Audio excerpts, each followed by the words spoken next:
السلام علیکم every one, کیسے ہیں آپ سب لوگ؟ ہم پڑھ رہے ہیں ناول اناڑی کی ایک اور نیو ایپیسوڈ۔ اگر یہ پولیس مقابلہ ہوگا تو معلوم ہو جائے گا۔ آہستہ آہستہ میرے دل میں رنج و غم اور مایوسی کا اندھیرا پھیل رہا تھا اور میرے احساس جرم کی اذیت بڑھتی جا رہی تھی۔ میں نے کہا، راجا، وہ مجھ سے کیے ہوئے وعدے کی خاطر مارا گیا۔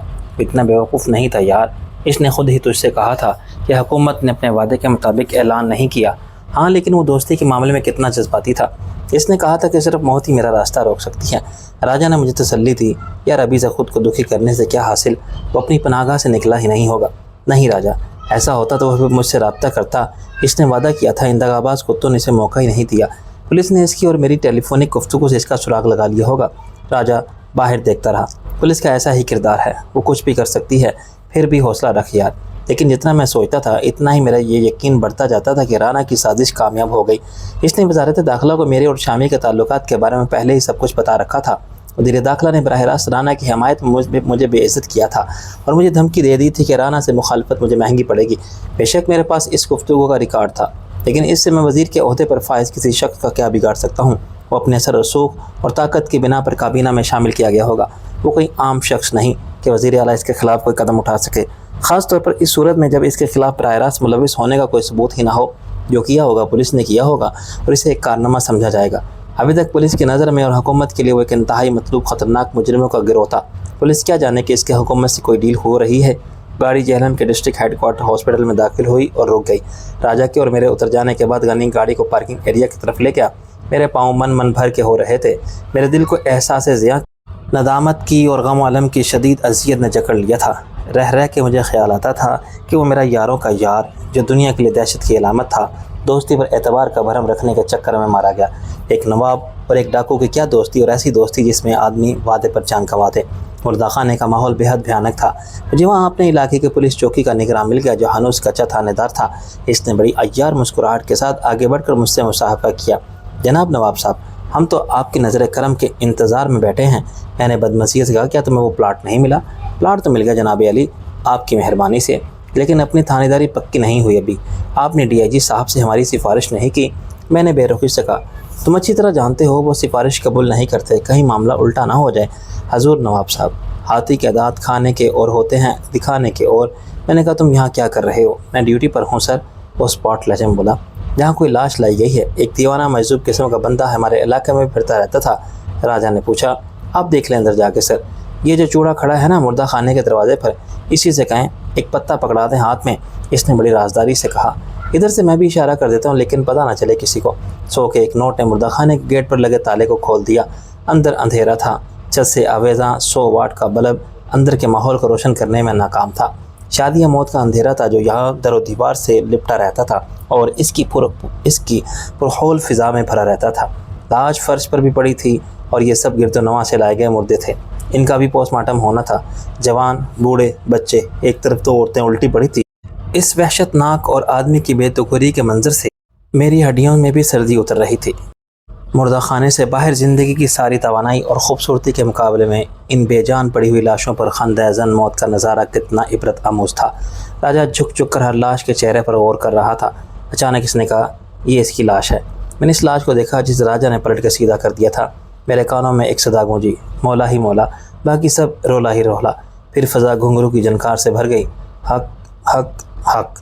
وہ دیوانہ ایسا بھاری بھرکم سوٹا زمین پر مار کے رقص کر رہا تھا، سب ٹھاڑ پڑ کے رہ جائے گا جب لاج چلے گا بنجارا۔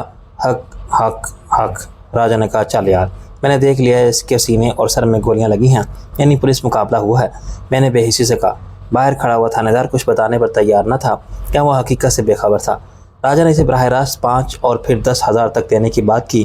کیا تمہارے علاقے میں کہیں پولیس مقابلہ ہوا ہے؟ میرے علم نہیں ہے سرکار، ورنہ میں ضرور بتا دیتا۔ وہ اپنی بات پر قائم رہا۔ اگر شامی بادشاہ کے بندے مقابلے میں مارے جاتے تو کیا ان کی لاشیں بھی یہاں نہ لائی جاتی؟ میں نے کہا۔ وہ بولا، میں تو بہت چھوٹا سا افسر ہوں جناب علی، ایسے بڑے بڑے فیصلے اوپر ہوتے ہیں۔ آپ DIG صاحب سے کیوں نہیں پوچھتے اس کلندر کی لاش کہاں سے ملی تھی؟ راجا نے پوچھا۔ پولیس چوکی سے 2 میل دور حویلی کی طرف والے جنگل میں۔ ایک بات کہوں سر، شامی بادشاہ ایسے مارے جانے والا بندہ نہیں ہے، وہ تو چھلاوا ہے، چھلاوا، سامنے سے کئی بار غائب ہو گیا ہے۔ پولیس کے محاصرے سے ایسے نکل گیا جیسے ہوا لوہے کے جال سے گزر جاتی ہے۔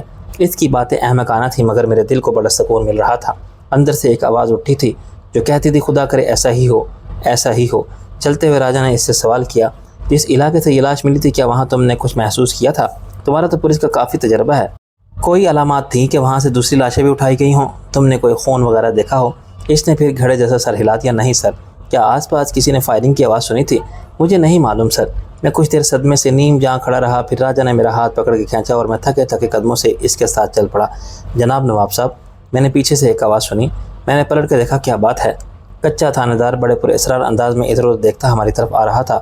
جناب علی، معاملہ میری نوکری کا ہے، وہ یقیناً کچھ بتانا چاہتا تھا۔ میں نے کہا، آخر تم چاہتے کیا ہو؟ کتنا پیسہ چاہیے؟ بولو۔ بات پیسے کی نہیں ہے سر، نوکری کی فکر بھی مت کرو، میں تمہیں اس سے دوگنی تنخواہ پر زندگی بھر کے لیے مرادم رکھ لوں گا۔ میں نے کہا۔ وہ تذبذب میں کھڑا ہو رہا۔ ایک عورت ہے سر، وہ شامی کے گروہ میں تھی، کہتے ہیں بیوی تھی اس کی۔ میں نے اور راجہ نے ایک ساتھ کہا۔ گولی؟ اس نے اقرار میں سر ہلایا۔ شاید یہی نام تھا اس کا۔ کہاں ہے وہ؟ زندہ ہے یا مار دی گئی؟ بولو، راجہ نے کہا۔ میں نے کانپتے ہاتھوں سے اپنا پرس نکالا، اس میں سے ہزار کے سارے نوٹ نکال لیے۔ راجہ، تیرے پاس کتنے ہیں؟ راجہ نے گنے بغیر اپنے نوٹ نکال لیے اور اس لالچی شخص کو پکڑا دیے جو صرف ایک اطلاع کی پوری قیمت وصول کرنا چاہتا تھا۔ اس کی صورت سے لگتا تھا جیسے وہ اب بھی مطمئن نہیں، مگر اس نے نوٹ ادھر ادھر دیکھ کے اپنی جیب میں ٹھونس لیے۔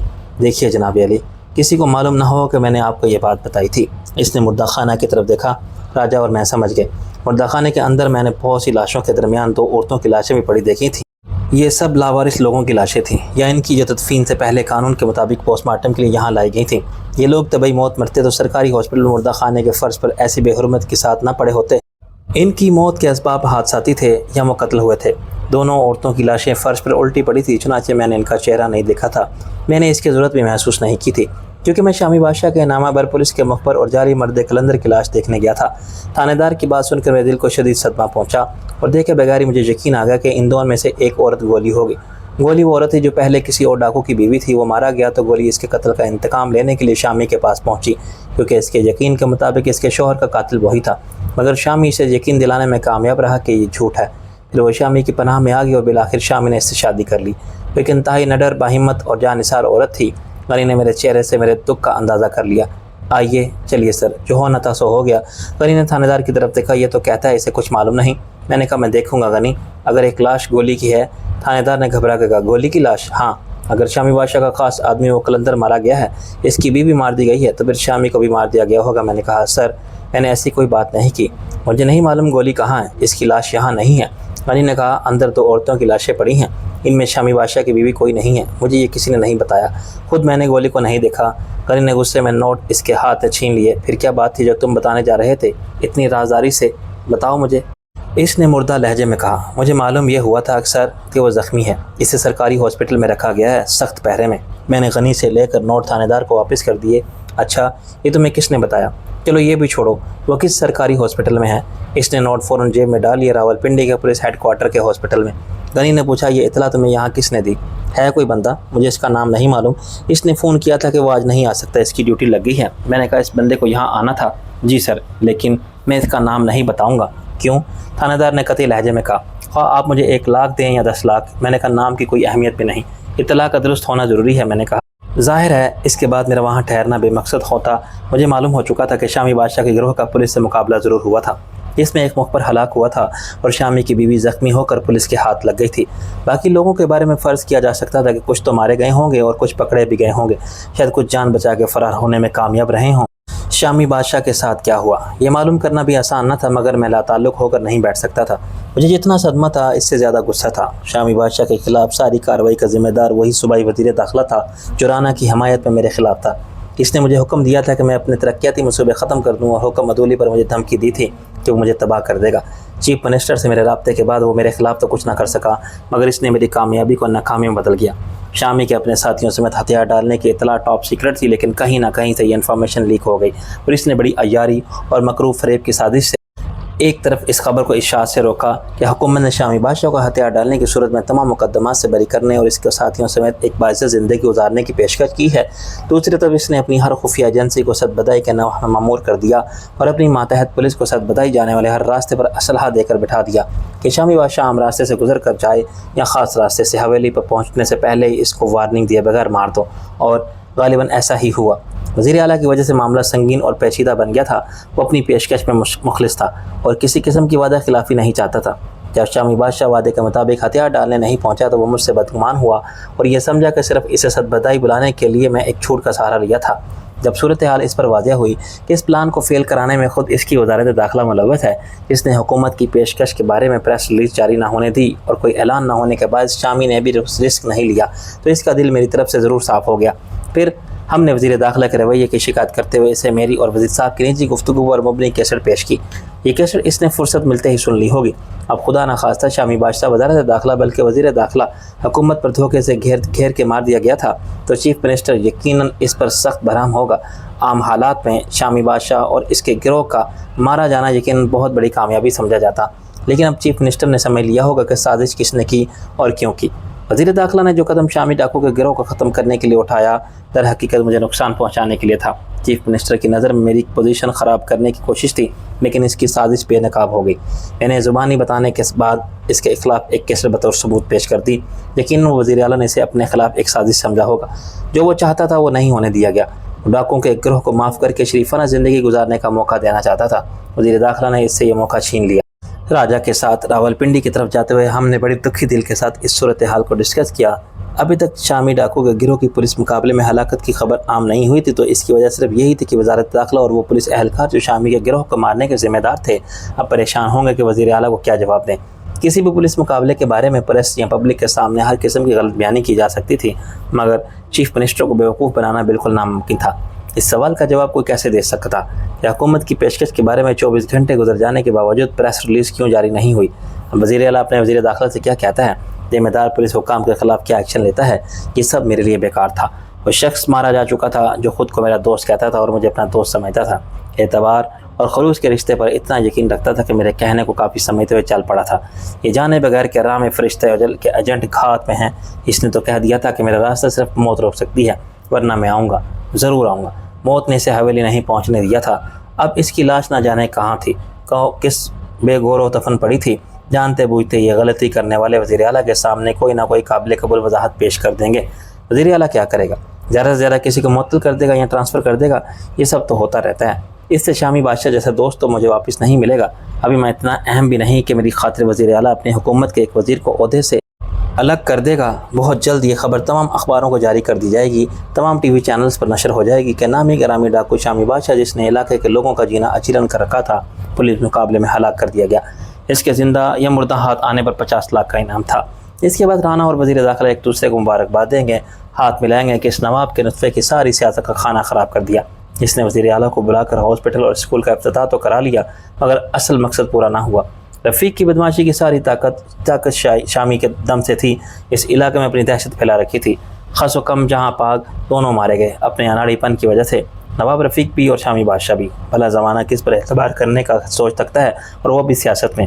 میری نظر میں شامی بادشاہ کا مسکراتا ہوا چہرہ ابھر رہا تھا اور اس کی باروب آواز تھی، خیر ہوئے نواب دوست کی۔ مجھے اس سے ہونے والی ہر ملاقات یاد آ رہی تھی۔ کئی بار مجھے پر اسرار پر فریب راستوں سے اس کے ڈیرے تک بھی لے جایا گیا تھا۔ خود مجھے یہ اندازہ کرنا مشکل ہوتا تھا کہ میں نے مختلف گاڑیوں میں گھنٹوں کا سفر چند کلومیٹر تک محدود پرپیچ راستوں پر کیا تھا۔ یہاں یہ مسافت سینکڑوں کلومیٹر کی تھی۔ بار بار میرے تصور میں کسی نامعلوم مردہ خانے کا منظر آ جاتا تھا، جہاں میلے پتھریلے لہو آلود فرش پر ایک قطار میں 10 لاشیں پڑی تھی، سب اپنے خون میں بھری ہوئی، گولیوں سے چھلنی، نیم تاریک ماحول کو موت کے سفاک سائے اور بھیانک بنا رہے تھے۔ پولیس کے اعلیٰ افسران کے سامنے تفتیشی اہلکار باری باری ہر ہلاک کیے جانے والے ڈاکو کی فرد جرم پڑھ رہے تھے۔ پولیس کا ایک فوٹوگرافر تصویر اتارنے کے لیے ہر لاش پر چھپ کر کے فلیش کو چمکاتا اور آگے بڑھ جاتا، اور سر یہ ہے ان کا سرگنا شامی، جو شامی بادشاہ کہلاتا تھا۔ 7 گولیاں لگی ہیں اس کو۔ راجہ مسلسل کوشش کرتا رہا کسی ذمہ دار حکومتی شخصیت سے اس پولیس مقابلے کی تصدیق ہو سکے، لیکن اول تو فون نہیں ملتے تھے، فون بند تھے یا انگیج ہونے کی خبر دیتے تھے۔ راجہ کے دوست نصیر الدین شیدائی نے حلفیہ کہا کہ ایسا کوئی افسوسناک واقعہ پیش آیا ہے تو ابھی تک اعلیٰ سطح پر ڈسکس ہو رہا ہے، اسے کسی نے اعتماد میں نہیں لیا۔ یہی حال دیگر اخباری نمائندوں کا بھی تھا، وہ بھی راجہ کی طرح اصل حالات سے بے خبر تھے۔ میں نے جی ٹی روڈ سے اسلام آباد ہائی وے کی طرف مڑنے کے بعد کہا، راجہ کیا یہ بہتر نہ ہوتا کہ ہم چیف منسٹر سے ملنے کی کوشش کرتے؟ اب شاید اس سے ملاقات آسان نہ ہو۔ راجہ بولا، میں نے کہا کوشش کرنے میں کیا حرج ہے؟ تو نہیں سمجھتا فقہ پتر، مصروفیت کا عذر وہ ہمیشہ رکھتے ہیں، لیکن ضرورت کے مطابق وقت نکال سکتے ہیں۔ اب اسے کیا ضرورت ہے کہ وہ ہم سے ملے؟ تیری بک بک سننے کے لیے اپنی شکایت تو نے وزیر اعلیٰ صاحب کی گوشت گزار کر دی، اس کے بعد وہی ہوا جس کا ڈر تھا۔ اب تو وزیر اعلیٰ کو شرمندہ کرے گا کہ اس نے بروقت کارروائی کیوں نہیں کی تھی۔ تو مطالبہ کرے گا کہ وزیر داخلہ کو برطرف کر کے اس پر مقدمہ چلایا جائے۔ کیا اس وزیر داخلہ کی وجہ سے وزیر اعلیٰ کی پوزیشن خراب نہیں ہوئی؟ میں نے کہا بالکل بھی نہیں۔ اگر وزیر اعلیٰ کی طرف سے بیان آ جاتا اور شامی بادشاہ کو پیشکش کر دی جاتی پھر یقیناً وزیر داخلہ پر الزامات۔ ابھی تک تو یہ پیشکش ایک سمری تک محدود تھی جو تو نے دیکھی یا میں نے یا دو چار خاص لوگوں نے۔ شامی بادشاہ کی پوزیشن ابھی تک وہی تھی، اشتہاری مجرم جس کے سر کی قیمت 50 لاکھ تھی۔ اگر وہ مار دیا گیا وزیر داخلہ پر ہرگز الزام نہیں آتا کہ اس نے وزیر اعلیٰ کے احکامات کو نظر انداز کیا۔ میں نے تلخی سے کہا مطلب یہ کہ کچھ بھی نہیں ہوگا۔ میں نے جو چندہ دیا تھا، جو تحفظ مانگا تھا اور تو نے جو کیس پیش کیا تھا، جذباتی مت ہو فقہ پتر، چندہ دے کے تو نے وزیر اعلیٰ کو خرید نہیں لیا، اس سے تجھے فائدہ ضرور ہوگا۔ اب تو وزیر اعلیٰ کی نظر میں آ گیا ہے، کچھ اور خدمت کرے گا تو آگے بھی بڑھ سکے گا، لیکن ابھی سے احسان جتانے لگا اور ان کی عنایت کو اپنا حق سمجھ کے طلب کرنے لگا تو میرا خیر یہی ختم ہو جائے گا۔ رہی کیسٹ کی بات تو وزیر اعلیٰ اسے ایک کارڈ کے طور پر استعمال کرے گا، اپنی حلیف جماعت کے سربراہ کو بتائے گا کہ ان کے وزیر داخلہ نے کیسی غیر ذمہ داری سے کام لیا ہے۔ سربراہ صرف سنے گا اور کہے گا کہ چلو جی یہ کوئی ایسی بات نہیں، شکایات ہمارے پاس بھی ہیں آپ کی پارٹی کے خلاف، مگر اتفاق میں برکت ہے۔ یعنی میرے لیے صورتحال وہی رہے گی۔ راجہ نے مجھے تسلی دی، نہیں، وزیر داخلہ کو اشارہ مل جائے گا کہ یہ نواب رفیق اپنا بندہ ہے۔ رانا کو بھی سمجھا دیا جائے گا کہ ہوشیار، تم نے پالیسی نہ بدلی تو تمہاری جگہ لینے پر کوئی اور آ جائے گا میدان میں۔ اسی وقت راجہ کے فون کی گھنٹی بجی اور میں نے راجہ کی صورت کے تاثرات تیزی سے بدلتے دیکھ کر اندازہ کر لیا کہ خبر اچھی نہیں۔ چند منٹ بعد میرے خدشات کی تصدیق ہو گئی۔ راجہ نے فون بند کر کے ایک گہری ٹھنڈی سانس لی۔ خبر ریلیز کر دی گئی ہے، سرکاری ٹیلی ویژن سے نشر بھی ہو چکی ہے۔ میں نے ڈرتے دل کے ساتھ پوچھا کیا شامی بادشاہ کہلانے والے نامی گرامی ڈاکو کے گروہ کا صفایا کر دیا گیا ہے؟ ایک پولیس آپریشن میں وہ اپنے 10 ساتھیوں سمیت ہلاک ہو گیا ہے۔ انا للہ و انا الیہ راجعون میرے لبوں سے بے ساختہ نکلا۔ گورنر کے علاوہ وزیر اعلیٰ نے پولیس کی اس کارکردگی کو سراہا ہے۔ مقابلے میں 4 پولیس والے ہلاک ہوئے اور 6 زخمی۔ اس کی بیوی کا کوئی ذکر نہیں۔ 1 گھنٹے بعد ڈی آئی جی صاحب کی پریس کانفرنس ہے۔ میں نے کہا عبداللہ جان کی؟ نہیں، ڈی آئی جی حیدرآباد۔ یہ پولیس مقابلہ سندھ کے اس علاقے میں ہوا جو کچے کا علاقہ کہلاتا ہے، ڈاکوؤں کی پناہ گاہ کے طور پر مشہور ہے۔ یہ پولیس اور رینجرز کا مشترکہ آپریشن بتایا جا رہا ہے۔ میں نے بڑے دکھ سے کہا راجہ اتنے بڑے آپریشن کی آخر ضرورت کیا تھی؟ فارسی میں کہتے ہیں رموز مملکت خسرواں واشد، یعنی کہ اس کی باتیں حکمراں ہی سمجھتے ہیں۔ وہ تو یہی تھا، اتنا قریب کہ ایک مختصر نوٹس پر ست بدائی کی حویلی پہنچ جاتا۔ اعلان میں اس لیے دیر لگی۔ ان سب کی لاشیں یہاں سے سمیٹ کر سینکڑوں میل دور سندھ کے کچے علاقے میں لے جائیں گی، غالباً کسی ہیلی کاپٹر میں، یا اب سندھ کے صحافیوں کو لے جا کے وہ جگہ دکھائی جائے گی جہاں یہ مقابلہ ہوا تھا۔ سب جھوٹ، مگر یہ ملک تو چھلئی جھوٹ پر رہا ہے۔ اتنا جھوٹ دنیا میں اور کہیں نہیں بولا جاتا ہوگا فقہ پتر، جس بے شرمی سے عوامی لیڈر کہلانے والے میڈیا پر آ کے جھوٹ بولتے ہیں۔ لیکن اس جھوٹ کا فائدہ راجہ سخت تلخ ہو رہا تھا۔ تجھے جھوٹا ثابت کرنا اور کیا؟ اب تو کس منہ سے کہے گا کہ شامی بادشاہ ہتھیار ڈالنے کے لیے آ رہا تھا؟ مگر یہ سچ ہے۔ جھوٹ اور سچ ثابت ہوئے بغیر صرف الفاظ ہیں۔ جو پولیس اہلکار اس مقابلے میں شریک تھے وہ مقابلے کا حکم دینے والے اور آپریشن کی نگرانی کرنے والوں کے علاوہ بہت لوگ سچ جانتے ہیں۔ کیا تو ثابت کر سکتے ہیں ان کے جھوٹ کو؟ وزیر اعلیٰ اتنا بے وقوف نہیں ہے، میں نے کہا۔ راجہ ہنسا، ہاں وہ بے وقوف نہیں ہے، چنانچہ جب اس کا وزیر داخلہ ایک رپورٹ پیش کرے گا کہ شامی بادشاہ کے گروہ کو کیسے اور کہاں ختم کیا گیا، یہ کارنامہ کس نے سر انجام دیا، اس میں حصہ لینے والوں کو بہادری کا کیا انعام ملنا چاہیے، کس کس کی ترقی ہونی چاہیے، شہیدوں کے خاندان کو کتنے لاکھ معاوضہ دیا جانا چاہیے، تو وزیر اعلیٰ یہ نہیں کہے گا کہ صلہ شہید کیا ہے، تب و تاب و جادوانا، وہ تو تعریفی انداز میں سر ہلا کے رپورٹ پر دستخط کر دے گا۔ میں نے تشویش سے کہا، گویا اب وزیر داخلہ میرے لیے زیادہ خطرناک ہو جائے گا۔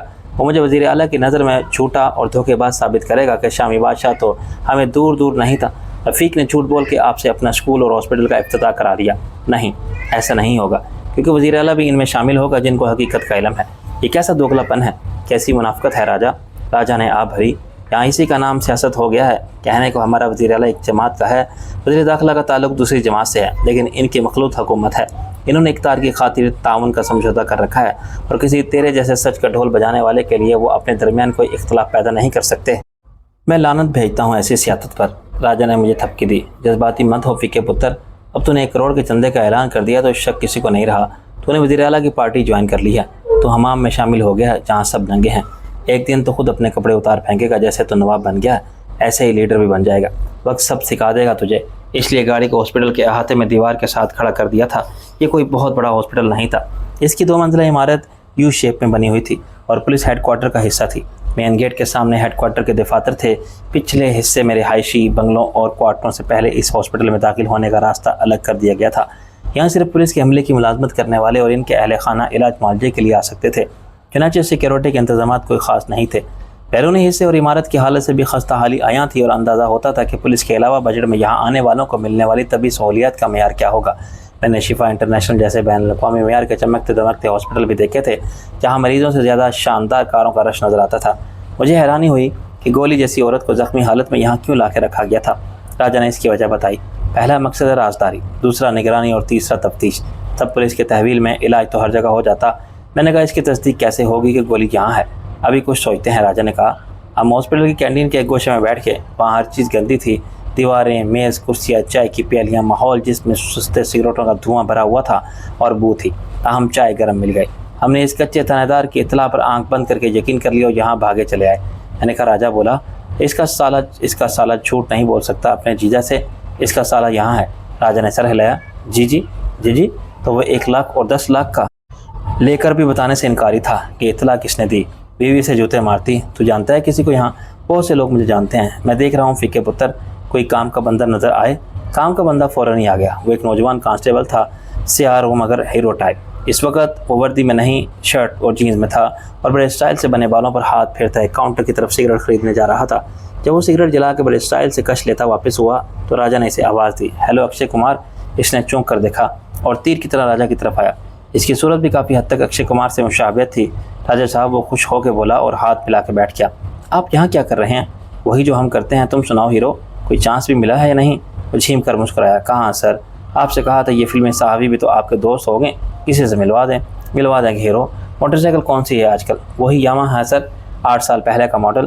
راجہ نے کہا، اسپورٹس؟ نہیں جی، اسپورٹس ماڈل لینا ضرور ہے، 250 اس کے لیے مال جوڑ رہا ہوں، 10,000 کا ایک کام کرو گے؟ اس نے چونک کے ادھر ادھر دیکھا۔ کام کس کا ہے؟ میرا۔ راجہ نے اطمینان سے جواب دیا اور جیب سے 10,000 کے نوٹ نکال کر پھر جیب میں رکھ لیے۔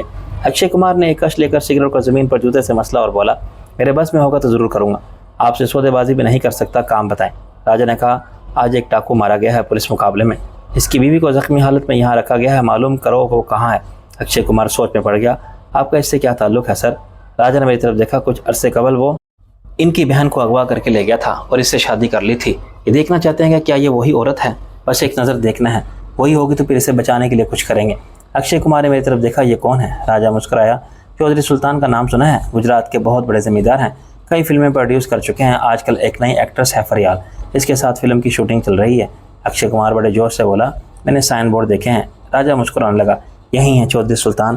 اکشے کمار کی حالت غیر ہو گئی۔ صاف ظاہر تھا کہ مال کھانے کے لیے اس نے پولیس کی نوکری کر لی تھی، ورنہ وہ شوقین مزاج نوجوان تھا۔ اس نے بڑی عقیدت کے ساتھ میرا ہاتھ اپنے دونوں ہاتھوں میں تھام لیا۔ سر جی، آپ سے مل کے بڑی خوشی ہوئی، آج موقع دیں ہمیں خدمت کا، رات کا کھانا۔ راجہ نے اسے ٹوک دیا۔ پہلے کام، پھر دام، پھر طعام۔ وہ سیدھا بیٹھ گیا۔ راجہ صاحب، میں پتہ کرتا ہوں لیکن یہ کام آسان نہیں ہوگا۔ تم کون سی نئی بات بتا رہے ہو مجھے؟ آسان کام ہوتا تو میں خود نہ کر لیتا۔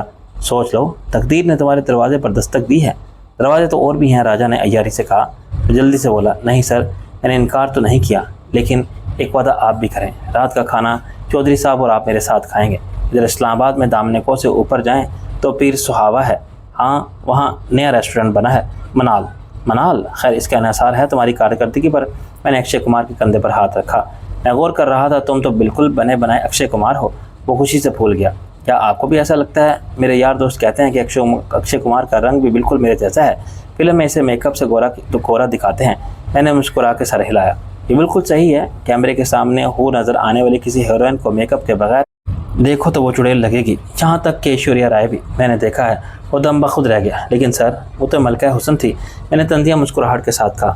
بتاؤ اسے راجہ صاحب کی حقیقت کیا ہے؟ ایسے مقابلے کیسے جتائے جاتے ہیں؟ عالمی سیاست اور کاروباری دنیا میں کیا ہوتا ہے؟ جانے دو اکشے کمار، یہ باتیں آسانی سے تمہاری سمجھ میں نہیں آئیں گی، تم صورتحال دیکھ کے ہمیں بتاؤ، ہم بیٹھے ہیں یہاں۔ وہ بڑے جوش سے اٹھا، جانے کے لیے مڑا اور پھر رکا۔ ایک بات ہے راجہ صاحب، ناراض مت ہونا۔ بولو ہیرو، کوئی پرابلم ہے؟ پرابلم میری نہیں، یہ ہو سکتا ہے دوسرا کا منہ بھی بند کرنا پڑے، راستہ صاف کرنے کے لیے کوئی رکاوٹ ہو تو ہٹانی پڑنی ہے۔ راجہ نے مشورے کے انداز میں مجھ سے سرگوشی کی۔ یہ سور کا تخم لالچ میں پڑ گیا ہے اور پیسے مانگ رہا ہے۔ میں نے کہا، راجہ یہ ہو سکتا ہے شامی کی بیوی کو سخت پہرے میں رکھا گیا ہو، پہرے دار ایسے کہاں مانیں گے؟ یہاں حرام سب کے منہ کو ایسا لگا ہوا ہے کہ سلام کا جواب دینے کے بھی پیسے مانگتے ہیں۔ راجہ نے سر ہلایا۔ ٹھیک ہے اکشے کمار، چودھری صاحب کہتے ہیں کہ ان سے تم خود معاملہ طے کرو، جو تم کہو گے ہم دے دیں گے، مگر ذرا خیال سے، مال مفت دل بحرام والی بات نہ ہو۔ اب بھروسہ رکھے سر، وہ پلٹ کے دروازے سے باہر نکل گیا اور جاتے جاتے ویٹر سے کہہ گیا کہ ہمیں اور چائے پلائیں، لیکن ہم سے پیسے نہ لے، ہم اس کے مہمان خصوصی ہیں۔ یہ کیا چیز پکڑی ہے تو نے راجا؟ میں نے کہا ایک سے ایک نمونہ ملتا ہے یہاں فیکے پتر، یہ دنیا ایک عجائب خانہ ہے۔ راجا نے فلسفیانہ متانے سے کہا اس کے دماغ میں یہ غلط فہمی کیسے پیدا ہو گئی کہ یہ اکشے کمار ہے؟ خدا کا شکر ہے کہ اس نے خود کو شاہ رخ خان نہیں سمجھا، ورنہ یار لوگ بانس پر چڑھا دیتے ہیں، سب مل کے بیوقوف بناتے ہیں اور یہ بنتا ہے۔ پہلے خود اس نے کسی سے کہا ہوگا کہ میری صورت اکشے کمار سے کتنی ملتی ہے، اس سے پہلے خود کو آئینے میں دیکھتا رہا ہوگا۔ میرا خیال ہے کہ شاید اس کی ناک کچھ ویسی ہی ہے۔ اب یہ پاگل کا بچہ سنجیدگی سے خود کو اکشے کمار سمجھتا ہے، اس کے چکر میں ہے کوئی فلم ساز بھی یقین کر لے اور اکشے کمار کی کسی فلم کی پاکستانی کاپی بنائے تو اسے اپنے اداکاری کے جوہر دکھانے کا موقع ملے اور وہ جھنڈے گاڑ دے گا۔ پتہ نہیں کس کس کو تصویریں ارسال کر چکا ہے، کسی سے 5 منٹ کی ایکشن مووی بنوا لی ہے، کہتا ہے اکشے کمار دیکھ لے تو شاگرد ہو جائے۔ میرا خیال ہے کہ وہ خودکشی کر لے۔ تجھے کہاں ملا تھا یہ نمونہ؟ یار اس کا باپ پولیس میں سب انسپیکٹر تھا، اس نے لاہور میں کہیں چھاپا مارا تھا۔ معاملہ کسی کی رقابت کا تھا، کسی نے ہوٹل کے ایک کمرے سے 4 بندوں کو اٹھا لیا، خبر کی زبان میں داد و عیش دیتے تھے۔ اس کی یہاں لاہور کے شاہی محلے میں بڑی اثر رسوخ رکھنے والی عورت تھی۔ پکڑے جانے والوں میں ایک مستری شیر حاجی بلا اچھرے والا بھی تھا، اس نے بعد میں سب انسپیکٹر کو لکشمی پر گھیر کے مار دیا۔ پولیس نے اسے ڈکیتی کا ناکام واردات بنا دیا اور سب انسپیکٹر شہید قرار دے دیا گیا۔ اس کی بیوی کو 3 لاکھ روپے مل گئے اور DIG لاہور نے اس کے بیٹے کے لیے پولیس میں نوکری کی سفارش کی۔ 3 لاکھ تو ملے نہیں، بیوی چیک لیے پھرتی رہی، کسی نے اسے میرے پاس پہنچا دیا، میں نے کوشش کی تو اسے 3 لاکھ مل گئے۔ 6 مہینے گزرے تھے کہ یہ آ گیا، کہنے لگا کہ DIG صاحب نے نوکری کا وعدہ کیا تھا مگر وہ ملتے ہی نہیں۔ میں نے کسی اور سے کہا، ایک کالم میں اس کا ذکر آ گیا کہ جو پولیس والے ادائے فرض کرتے بہادری سے جان دیتے ہیں، ان کے لواحقین بعد میں کیسے در در کی ٹھوکریں کھاتے پھرتے ہیں اور کوئی پوچھتا تک نہیں۔ اس کے نتیجے میں اکشے کمار کی نوکری بھی مل گئی۔ یہ تو سب انسپیکٹر بننے کا آرزو مند تھا، کانسٹیبل رکھ لیا گیا۔ مجھے کیا معلوم تھا کہ ایک مصیبت اپنے پیچھے لگا لی ہے۔ میں نے ٹریننگ پوری ہوئی تو یہ ٹریفک میں چلا گیا اور بس آنکھیں بند کر کے لگ گیا کمائی پر۔ ایک بار کسی رپورٹر کو روک لیا، اس نے تڑی دی تو اس نے میرا نام استعمال کیا کہ میں راجا صاحب کا بھائی ہوں۔ رپورٹر جانتا تھا کہ میرا بھائی کوئی نہیں، اس نے SP ٹریفک کو بتا دیا اور یہ معطل ہو گیا۔ پھر اس کی بہن آئی، میں نے اس رپورٹر کے پاس بھیج دی۔ میں نے کہا 1 منٹ، اس کی وضاحت فرمائیے کہ بہن کیسی تھی اور آپ نے اسے کتنے دن بعد میں دوست رپورٹر کے پاس بھیجا؟ راجا ہنسنے لگا، چھوڑ فیکے پتر، یہ پرانی باتیں ہو گئی ہیں، یہ قصے ہیں تب کہ جب آتش جواں تھا۔ یہ سال اکشے کمار کہیں نہ کہیں مل جاتا ہے۔ اس خانہ ہمن آفتاب است بین سٹیج آرٹسٹ ہے، شاید کسی فلم میں بھی اس کا ایک ڈانس تھا۔ میں نے کہا یہ بات میں تجھے تنگ کرے گا کہ مجھے چودھری سلطان سے ملواؤ، اس بارے میں اکشے کمار کا دماغ درست کروں گا۔ اب بیوقوف آدمی نے مجھے مجبور کر دیا تو سوچو ذرا، اس کے پورے خاندان پر میرے کتنے احسانات ہیں اور اس نے بدلے میں آج میرے ساتھ کیا کیا ہے۔ پہلی بار اس سے کام پڑا تھا، اس نے قیمت وصول کرتے ہوئے کوئی شرم محسوس نہیں کی۔ 10,000 میں یہ کام خوشی خوشی کرنے والے بہت مل جاتے۔ راجا کو اب غصہ آ گیا تھا۔ اکشے کمار آدھے گھنٹے میں نمودار ہوا۔ سر جی، یہ تو پتہ چلا لیا ہے میں نے کہ کوئی عورت ہے، اس کو کل رات لایا گیا تھا۔ پیچھے کی طرف ایک فالتو کمرہ ہے، جس میں ٹوٹا پھوٹا سامان پڑا تھا، ایک پرانا بیڈ بھی رکھا ہوا تھا جسے بوقت ضرورت استعمال کیا جاتا ہے۔ وہ فحش انداز میں آنکھیں مار کے مسکرایا۔ عورت زیادہ زخمی نہیں ہے، اس عورت کو وہیں رکھا گیا ہے۔ راجا بولا، ہاں جی، اسی بیڈ پر۔ کمرے سے فالتو سامان نکال دیا گیا ہے اور ادھر 2 بندوں کی ڈیوٹی لگا دی گئی ہے۔ ایک سے میری بات ہو گئی ہے، دوسرا کیا کہتا ہے؟ دوسرا سو رہا ہے، وہ باری باری ڈیوٹی دے رہے ہیں۔ ایک سے بات ہو گئی ہے کافی ہے، وہ خود دوسرے کو بتا دے گا، لیکن آپ کو کچھ انتظار کرنا پڑے گا، کچھ خرچہ۔ کتنا خرچہ اور کتنا انتظار؟ اکشے کمار نے سر کھجایا۔ خرچہ تقریباً اتنا ہی ہے، میں نے دونوں کو 5-5 میں راضی کر لیا ہے۔ اتنا انتظار کرنا پڑے گا رات 12 بجے تک۔ راجا نے گھڑی دیکھی، ابھی تو 8 بجے ہیں۔ دراصل وہ ڈرتے ہیں، افسرانے والا کا معاملہ ہے۔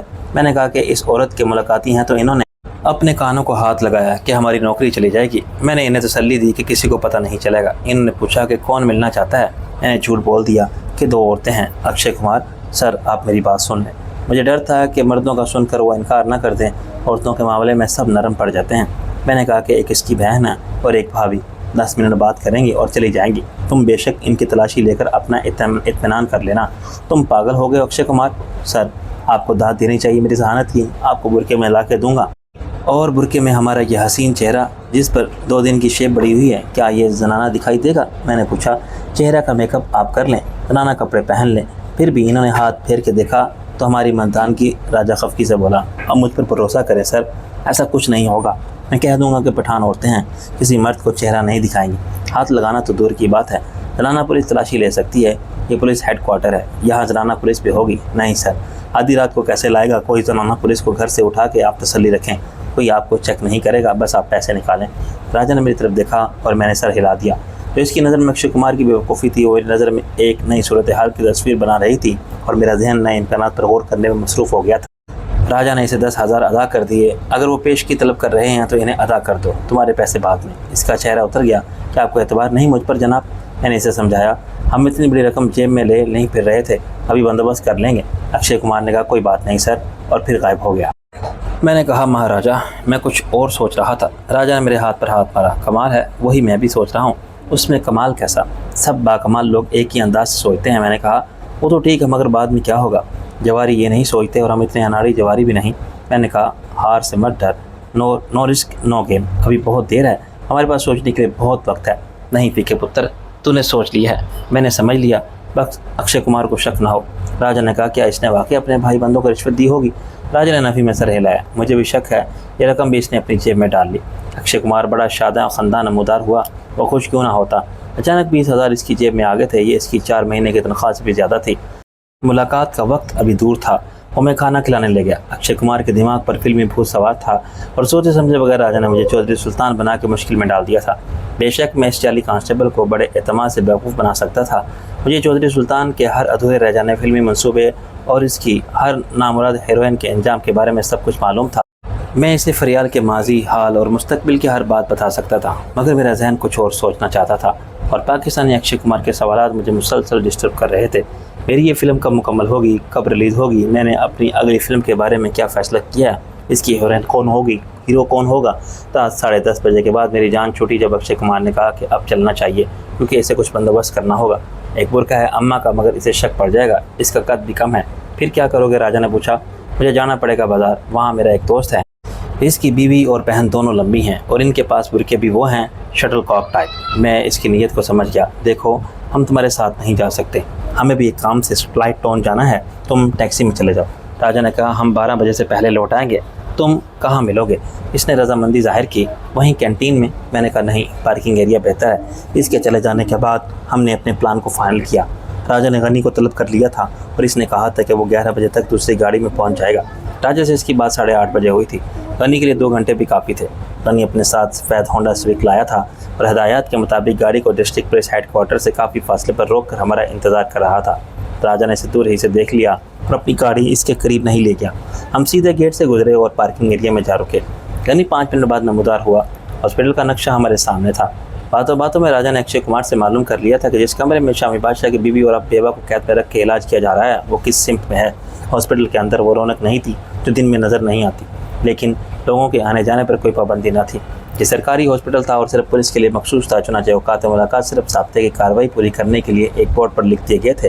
عملاً یہاں ہر مرض کے لواحقین ہر وارڈ میں آ جا رہے تھے، اور نائٹ اسٹاف کی طرف سے کسی پر روک ٹوک نہ تھی۔ اندر کا نقشہ بہت جلد ہماری سمجھ میں آ گیا۔ اتنا بڑا ہاسپٹل نہیں تھا جس کے کوریڈور کو بھول بھلائیوں میں ہم راستہ بھول جاتے۔ گھومتا پھرتا وہ غلطی سے ایک برآمدے یا کوریڈور کے آخر میں پہنچ گیا۔ اس کے دونوں طرف ڈاکٹروں کے کمرے تھے، اس وقت بند پڑے تھے۔ اس کے بعد ایک زینہ آ گیا جو کسی انتظامی ضرورت کی وجہ سے تختے لگا کے بند کر دیا گیا تھا۔ اس زینے کے بغل میں چند قدم کے فاصلے پر ایک دروازہ بائیں طرف اس کھانچ میں تھا جو زینے کے نیچے تکون کی شکل میں رہ گئی تھی۔ اسے عارضی ضرورت کے تحت باتھ روم بنا دیا گیا تھا، اور جو اس راز سے باخبر تھے وہ ضرورت کے وقت یہاں جسم کا فاضل پانی خارج کرنے آ جاتے تھے۔ بالکل سامنے دوسرا دروازہ تھا جو بند تھا۔ غنی پلٹنے کو تھا کہ خفیہ باتھ روم میں سے ایک باوردی کانسٹیبل سرکاری اسلحہ اٹھائے برآمد ہوا، اور اس نے غرا کے غنی سے پوچھا کہ وہ کون ہے اور یہاں کیوں آیا تھا۔ غنی چونکا مگر گھبرایا نہیں۔ اس نے عاجزی سے اعتراف کیا کہ وہ اپنے چاچے کو تلاش کر رہا ہے جس کے پیٹ کا آپریشن ہوا تھا۔ معلوم نہیں وہ کون سے وارڈ میں ہوگا۔ شاید غنی کے لہجے کی مظلومیت اور اس کی صورت پر برستی معصومیت نے کانسٹیبل کو اس کی بے گناہی کا قائل کر لیا۔ اس نے گالی دے کر کہا کہ ادھر دفع ہو، آگے کسی سے وارڈ کا پوچھ لے، اور پھر بندوق کو کسی لاٹھی کی طرح تھام کے کھڑا ہو گیا۔ غنی نے بڑے وثوق سے اعلان کیا کہ گولی کو اسی دروازے کے پیچھے رکھا گیا ہے، ورنہ وہاں پہرا لگانے کی ضرورت کوئی نہیں تھی۔ اس کے بیان کو بنیاد بنا کے ہم نے نقشے پر غور کیا اور ہاسپٹل کی عمارت کے عقبی حصے میں جا کے دیکھا۔ وہاں 2 منزلہ عمارت کی سپاٹ دیوار میں 6 کھڑکیاں تھیں، 3 نیچے 3 اوپر۔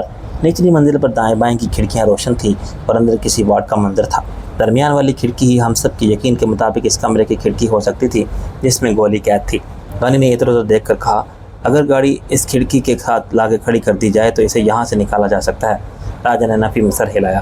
مسٹر عبدالغنی، کھڑکی بند ہے لیکن میں شرط لگا سکتا ہوں کہ پیچھے سلاخیں ہوں گی۔ میں نے اس سے اتفاق کیا۔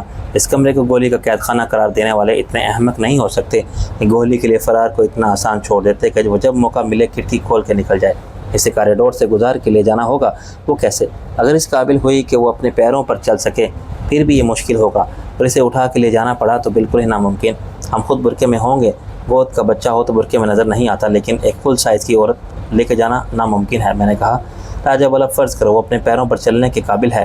میں نے کہا، پھر کوئی مشکل نہیں۔ 2 برقع پوش خواتین اندر جائیں گی، ایک نواب رفیع کا مشرازی افسد بدائی، دوسرے آپ۔ غنی نے مداخلت کی، ایک میں، دوسرے راجہ صاحب۔ میں نے اسے ڈانٹا، تم چپ کرو، تم اندر 2 مسلح پولیس والوں کو ناک آؤٹ نہیں کر سکتے، تم اکشے کمار کو باتوں میں لگا کے دور لے جاؤ گے۔ تم کہہ سکتے ہو کہ تم چودھری سلطان کے دست راست ہو، سیکریٹری ہو، وہ سارے فیصلے تمہارے مشورے سے کرتے ہیں۔ ایک بیوقوف آدمی کو بیوقوف بنانا کیا مشکل ہے غنی؟ غنی نے سر ہلایا، جیسا آپ کا حکم۔ کمرے میں سے ایک برقع پہن کے میں نکلوں گا، دوسرے برقعے میں گولی باہر آئے گی۔ اور وہ کس حد تک زخمی ہے، چل سکتی ہے یا نہیں؟ راجہ بولا۔ میں نے کہا، اکشے کمار نے کہا تھا کہ وہ زیادہ زخمی نہیں ہے۔ راجہ صاحب بعد میں کیسے نکلیں گے؟ غنی کو نئی تصویر لاگو ہوئی۔ میرے پاس ایک جادوئی نقش ہے، اسے کہتے ہیں پولیس کارڈ، وہ پاس ہو تو کوئی بلا راستے میں حائل نہیں ہو سکتی، راجہ نے کہا۔ میں نے کہا، اچھا اب وقت کم ہے، غور سے سنو میرا پلان کیا ہے۔ راجہ اور میں برقع پوشوں کے اندر جائیں گے، ایک مسلح گارڈ اندر موجود ہے، اسے میں ناک آؤٹ کر کے لٹا دوں گا، کم سے کم آدھا گھنٹہ وہ چوں نہیں کرے گا۔ پھر دوسرے کو اندر بلاؤں گا اور اسے بھی ٹھیک سے نیچے چھپا دوں گا۔ اس کے بعد میں گولی کے ساتھ نکلوں گا۔ تمہارا کام ہی اتنی دیر میں اکشے کمار کو باتوں میں لگا کے باہر لے جانا ہے۔ باہر کہاں جناب علی؟ غنی نے وضاحت چاہی۔ باہر جہاں ہماری گاڑی موجود ہے، سیاہ کرولا۔ میں گولی کو مین گیٹ سے باہر لے جاؤں گا اور سفید گاڑی میں بٹھا دوں گا۔ میرا اندازہ ہے کہ اس میں 10 سے 15 منٹ صرف ہوں گے۔ 15 منٹ بعد تم اس ہیرو سے کہو گے کہ راجہ صاحب کا پتہ کرے کوئی گڑبڑ تو نہیں ہوگی۔ اس کے روانہ ہوتے ہی تم دوڑ لگاؤ گے باہر کھڑی سفید گاڑی کی طرف جس میں گولی موجود ہوگی۔ تم اسے ساتھ لے کر فوراً نکل جاؤ گے اور سیدھے جاؤ گے ست بدائی۔ آپ بعد میں آئیں گے؟ ہاں۔ میں گولی سے برقع اتروا کے واپس ہاسپٹل کے اندر جاؤں گا۔ کوشش ہماری یہی ہوگی کہ برقعے میں اکٹھے واپس آئیں، اکشے کمار کو باہر ہی ملے، ورنہ دونوں برقعے میں اکشے کمار کو وہیں پر واپس کروں گا اپنی گاڑی کے پاس۔ راجہ نے کہا، یہ زیادہ مناسب ہے غنی، تم اکشے کمار کو وہیں روکو گے، میں ابھی وہیں پہنچ جاؤں گا۔ میں نے کہا، میں اسے 10,000 روپے دے کر ہاتھ ملاؤں اور اس کا شکریہ ادا کروں گا۔ ہم اس کے سامنے گاڑی میں بیٹھ کر رخصت ہو جائیں گے۔ بعد میں جب ہنگامہ ہوگا کہ گولی فرار ہو گئی اور برقع پوش خواتین جو اس کی بہن اور بھابھی بن کے آئی تھیں، انہوں نے محافظوں کو ناک آؤٹ کر کے یہ کام کیا، تو اکشے کمار مصیبت میں ضرور پڑے گا، لیکن اس بارے میں وہ بیان نہیں بدلے گا کہ گولی کو نکال کر لے جانے والے کوئی اور ہوں گے۔ وہ دونوں یعنی راجہ، نامی صحافی اور فلم ساز چودھری سلطان، وہ تو میرے سامنے گئے تھے اور ان کے ساتھ کوئی نہیں تھا۔ بعد میں کیا ہوتا ہے اس کے ساتھ یہ ہم کیوں سوچیں فیکے پتر؟ اس لالچی احسان فراموش آدمی کو سزا ملنی چاہیے، راجہ نے کہا۔ اکشے کمار محتاط انداز میں ادھر ادھر دیکھتا ہوا نمودار ہوا۔ اس نے ایک بیگ ہمارے حوالے کیا، اس میں 2 برقعے ہیں چودھری صاحب اور 2 شلواریں۔ مجھے خیال آ گیا کہ برقعے کے نیچے سے آپ کی مردانہ پتلونیں نظر آئیں گی تو گڑبڑ ہو جائے گی۔ میں زنانہ چپل بھی لے آیا ہوں، راجہ بولا۔ آج پتہ چلا کہ تمہارے پاس عقل بھی ہے، صرف شکل نہیں۔ سر پتہ نہیں کیوں مجھے ڈر لگ رہا ہے کوئی گڑبڑ نہ ہو جائے، میری نوکری۔ راجہ نے اس کے شانے پر ہاتھ مارا۔ ارے یار، ہم ہیں تو نوکری کی کیا فکر؟ میں نے کہا، ویسے بھی تم نوکری چھوڑ کے فلموں میں کام کرنا چاہتے ہو، پھر نوکری جانے سے کیوں ڈرتے ہو؟ میرا مطلب تھا جیل نہ جانا پڑ جائے۔ راجہ نے اسے تسلی دی، ایسا کچھ نہیں ہوگا، حوصلہ رکھو۔ میں نے بھی راجہ کی طرح پتلون کے اوپر ہی شلوار چڑھائی، وہ مردانہ شلواریں تھیں۔ میں نے شلوار کو اتنا نیچا باندھا کہ میرے پیر ہی نظر نہ آئے۔ برقعہ تو ہمارے ٹخنوں سے ایک بار اس اوپر ہی ختم ہو رہا تھا، زنانہ چپل بھی چھوٹے تھے، کوئی ہمارے مردانہ پاؤں کی جسامت پر غور کرتا تو گڑبڑ ہو جاتی۔ اکشے کمار ہمیں اپنے ساتھ لے گیا۔ اس نے ہمیں دور سے دروازہ دکھایا اور مسلح سنتری کو ہاتھ سے اشارہ کر دیا کہ ہمیں جانے دے۔ وہ غنی کے ساتھ واپس لوٹ گیا۔ دروازے پر کھڑا ہوا پولیس مین پرانا تھا، اس کے بازو پر لگی ہوئی 2 سرخ پٹیاں اس کے ترقی یافتہ ہونے کی علامت تھی۔ وہ شاید لانس نائک تھا اور پولیس کے محکمے میں 10-15 سال گزار چکا تھا۔ اس نے اپنی مونچھوں پر ہاتھ پھیر کے ہمیں غور سے دیکھا۔ اس وقت وہ نقاب اٹھا کے چہرے نمائی پر اصرار کرتا تو گڑبڑ ہو جاتی، لیکن 5,000 اسے یقیناً مل گئے تھے۔ چنانچہ اس نے دروازہ کھولتے ہی کہا، مائی زیادہ دیر مت لگانا، ہماری نوکری کا خیال کرنا۔ دروازہ اپنے پیچھے بند ہوا تو میں نے 10x10 کے کمرے میں ایک لوہے کے بیڈ پر گولی کو لیٹا ہوا دیکھا۔ کمرے سے کاٹ کباڑ ضرور نکال دیا گیا تھا، لیکن اس کی صفائی نہیں کی گئی تھی۔ ایک اور پولیس مین بندوق دونوں ٹانگوں میں دبائے کرسی پر بیٹھا تھا، گولی کی آنکھیں بند تھیں، یہ پتہ نہیں چلتا تھا کہ وہ سو رہی تھی یا بے ہوش ہے۔ اچھی بات یہ تھی کہ ایک پٹی اس کے بائیں شانے پر نظر آ رہی تھی، دوسری دائیں ہاتھ پر کونی سے نیچے تھی۔ اس کی ٹانگیں سلامت تھی، تاہم دونوں ٹانگوں کو ہتھکڑی ڈال کے لوہے کے بیڈ کے ساتھ مقفل کر دیا گیا تھا۔ اس امکان پر ہم نے غور نہیں کیا تھا کہ یک لخت مجھے یوں لگا جیسے میرے سارے پلان کی عمارت ریت کو دیوار کی طرح گر گئی۔ بیڑی سے لوہے کے بیڈ کو الگ کرنا بھی اتنا ہی ناممکن تھا جتنا بیڈ سمیت گولی کو ہاسپٹل سے لے جانا۔ معلوم نہیں اندر کے محافظ کو کس بات پر شک ہوا کہ وہ ایک دم کھڑا ہو گیا۔ اس نے اپنی رائفل کا رخ ہماری طرف کر دیا۔ نقاب اٹھا کے چہرہ کراؤ ذرا، میں اپنا اطمینان کرنا چاہتا ہوں۔ اس کی آواز پر گولی نے آنکھ کھولی تو برقع پوش عورتوں کو دیکھ کر اس کا چونکنا لازمی تھا۔ اٹھ بیٹھی۔ کون ہو تم دونوں؟ میں نے سنتری کے حکم کی تعمیل میں چند سیکنڈ صرف کیے۔ کوئی بھی حقیقی پردہ دار عورت ایسے ہی کسی کا حکم فوراً تعمیل نہ کرتی۔ میں نے راجہ کی طرف سر گھمایا اور راجہ نے میری طرف۔ سنتری نے پھر کہا، چلو شکل دکھاؤ مجھے، میں بھی تو دیکھوں کہ تم کیسی حور پری ہو۔ میں نے آہستہ سے نقاب اوپر کیا اور پھر بجلی کی طرح حرکت میں آیا۔ میرے ایک ہاتھ نے سنتری کا منہ دبایا اور دوسرا ہاتھ کسی ہتھوڑے کی طرح اس کی کان پٹی پر لگا۔ اس کے ہاتھ سے بندوق گر گئی۔ وہ آواز نکالے بغیر ڈسے گیا اور ڈہ گیا۔ اس سے پہلے کہ شکار کو پیٹ کے نیچے غائب کرتا، باہر والا دروازہ کھولا اور دوسرا شکار اندر آ گیا۔ اندر کے معاملات خاموشی سے نمٹ جاتے تو ہم اسے ایک منٹ بعد خود بڑے پیار سے بلاتے۔ جیسے سے اندازہ ہو گیا تھا کہ برقع پوش خواتین کے اندر جانے سے کوئی سنگین گڑبڑ ہو گئی ہے۔ راجہ بھی اتنی دیر میں اپنا برقع اتار کے پھینک چکا تھا۔ اس نے میرے پہلے شکار کے ہاتھ سے گرنے والی بندوق اٹھائی ہی تھی کہ دروازے کے باہر کھڑے ہوئے لانس نائک کو اس کی قضا اندر کھینچ لائی۔ اس نے بندوق سیدھی کر کے بآواز بلند ایک گالی کے ساتھ یہ حکم جاری کیا ہی تھا کہ خبردار سیدھے کھڑے ہو جاؤ، کہ راجہ نے اپنے ہاتھ میں آنے والی بندوق کو اندھے کی لاٹھی کی طرح گھمایا۔ اس نے بندوق کی نالی پکڑ رکھی تھی۔ بندوق کا دستہ لانس نائک کے سر پر عین اسی جگہ لگا جہاں میں ہاتھ مار کے اسے ناک آؤٹ کرتا۔ لانس نائک کے حلق سے ویسی آواز نکلی جیسی بکرے کے حلق سے چھری پھیرتے وقت نکلتی ہے۔ پھر وہ سجدے میں گر گیا۔ گولی نے رونمائی کی رسم ہوتے ہوئے میرا چہرہ دیکھ لیا تھا۔ اس نے دوسرا سوال نہیں کیا اور ایک منٹ میں دو محافظوں کے زمین بوس ہونے کا نظارہ بڑی دلچسپی سے دیکھا۔ وہ سمجھ گئی تھی کہ ہماری تشریف آوری کا کیا مقصد ہو سکتا ہے۔ ارے راجہ زکا، جلدی سے دیکھ کسی کی جیب میں بیڑی کی چابی ہے یا نہیں۔ چابی اس کے پاس ہے بھائی۔ گولی نے پہلے گرنے والے کی طرف اشارہ کیا۔ میں نے کہا تمہیں چلنا ہے ہمارے ساتھ، ہمت ہے؟ جب تم نے اتنی ہمت کی۔ اس کی آواز گلوگیر ہو گئی۔ میں نے اس کی ہتھ کڑی کھولی۔ چلو رسمی باتوں کا وقت نہیں، لو یہ برقع پہن لو۔ وہ آہستہ آہستہ بیڈ سے اتری۔ میرا بایاں ہاتھ بھی کام نہیں کرتا۔ میں نے برقع اس کے سر پر ڈال دیا۔ اچھا راجہ، ہم جا رہے ہیں۔ میری فکر مت کر فیکے پتر، میں آ جاؤں گا۔ راجہ نے ہاتھ ملایا۔ ان دونوں کو ہتھ کڑی لگا کے دروازہ مقفل کر دوں گا۔ میں گولی کے ساتھ آہستہ آہستہ چلتا ہوا کوریڈور سے نکلا۔ سامنے سے آنے والی ایک نرس اور ایک ڈاکٹر ٹائپ شخص نے ہماری طرف دیکھا تک نہیں۔ وہ شاید اپنے خیال میں تھے۔ گزرتے ہوئے کسی وارڈ میں چلے گئے۔ پھر سامنے سے دو نرسیں اردلی اسٹریچر کو دھکا لگاتے آئیں۔ اسٹریچر پر اور اس کے نیچے کوئی ساقط لیٹا ہوا تھا۔ چادر پر خون کے دھبے تھے۔ کسی دشواری کے بغیر میں نے گولی کو گیٹ سے باہر نکلنے کا راستہ دکھایا۔ اب تم یہاں بیٹھو، یہ برقع مجھے دو۔ اس نے برقع مجھے اتارنے کا موقع دیا۔ تم کہاں جا رہے ہو نواب بھائی؟ نواب بھائی میرے لیے ایک نیا رشتہ اور نیا خطاب ہے۔ اس سے پہلے گولی کا شوہر مجھے نواب دوست کہتا ہے۔ ابھی غنی آ کے تمہیں لے جائے گا۔ اور تم؟ میں نے اسے تسلی دی۔ میں دوسری گاڑی میں آ رہا ہوں، پیچھے پیچھے۔ میں کار کا دروازہ بند کر کے پلٹا۔ کار اندھیرے میں تھی، چنانچہ اس کے اندر بیٹھی ہوئی گولی کو باہر سے کوئی نہیں دیکھ سکتا تھا۔ میں تیزی سے لوٹ کر ہاسپٹل کی طرف گیا۔ راجہ مجھے دروازے سے باہر نکلتا نظر آیا۔ میں نے اپنا رخ تبدیل کیا۔ راجہ نے ایک دیوار کے سائے میں مجھ سے برقع لیا اور انگوٹھا بلند کر کے بولا، آپریشن گولی کامیاب فیکے پتر۔ میں نے اس سے ہاتھ ملایا۔ زبردست مہاراجہ۔ ایک بار پھر ہم برقعے میں اکشے کمار کے روبرو گئے۔ وہ غنی کے ساتھ گفتگو میں منہمک تھا اور ہماری طرف اس کی پیٹھ تھی۔ ہمیں اچانک روبرو دیکھ کر وہ چونکا۔ آگے آپ لوگ، کوئی گڑبڑ تو نہیں ہوئی؟ گڑبڑ کیا ہوتی ہے؟ راجہ نے برقع اسے تھمایا۔ پھر میں نے بھی ایسا ہی کیا۔ ویسے تو یہ سارا معاملہ ہی گڑبڑ تھا، لیکن تمہارا مطلب ہے کوئی ہنگامہ یا شور شرابہ؟ تو فی الحال سب ٹھیک ہے، بعد میں کچھ ہوا تو تم جانو۔ راجہ بولا۔ وہ کچھ پریشان ہوا۔ بعد میں کیا ہوگا؟ غیب کا علم تو مجھے نہیں، لیکن فرض کرو راز فاش ہو گیا تو تم پھنسو گے۔ ہم تو صاف انکار کر دیں گے تمہیں پہچاننے سے ہی۔ یہ اب کیا کہہ رہے ہیں سر؟ ڈیئر اکشے کمار، آخر 20,000 کے اس بات کے وصول کیے ہیں تم نے، اور اتنی بڑی قیمت ہم نے کیوں چکائی تھی؟ راجہ بولا، اگر کوئی غلط کام، جرم یا گناہ کیا تم نے، سزا بھی تم ہی بھگتو گے۔ آپ میری مدد تو کریں گے نا؟ اکشے کمار کی مردہ آواز نکلی۔ بالکل نہیں۔ یاد کرو پہلے کتنی بار میں نے تمہاری مدد کی تھی۔ تمہاری ماں 2 بار آئی تھی میرے پاس روتی ہوئی، میں نے اسے 3 لاکھ دلوائے۔ پھر تمہاری بہن بھی آئی تھی اور میں نے تمہیں پولیس کی یہ نوکری دلوائی، جس میں آج تم 2.5 لاکھ کی اسپورٹس موٹر سائیکل خریدنے کا خواب دیکھ رہے ہو۔ لیکن جب مجھے تمہاری مدد کی ضرورت پڑی تو کیا تم نے مجھے بخش دیا؟ کوئی لحاظ کیا میرا؟ نہیں، تم نے مجھ سے بھی 20,000 کی رشوت لی۔ اب کس منہ سے تم یہ سوال کرتے ہو؟ تم مشکل میں پڑے تو کیا میں تمہاری مدد کروں گا؟ میں تم جیسے احسان فراموش کی ڈیش پر لات مار کر کہوں گا کہ دفع ہو جاؤ اور اپنی شکل مجھے پھر مت دکھانا۔ راجہ بات کرتے کرتے سخت طیش میں آ گیا تھا۔ میں نے گاڑی سٹارٹ کی تو راجہ میرے ساتھ بیٹھ گیا۔ اکشے کمار شرمسار، مشتعل، حیران و پریشان وہیں ساکت کھڑا رہا۔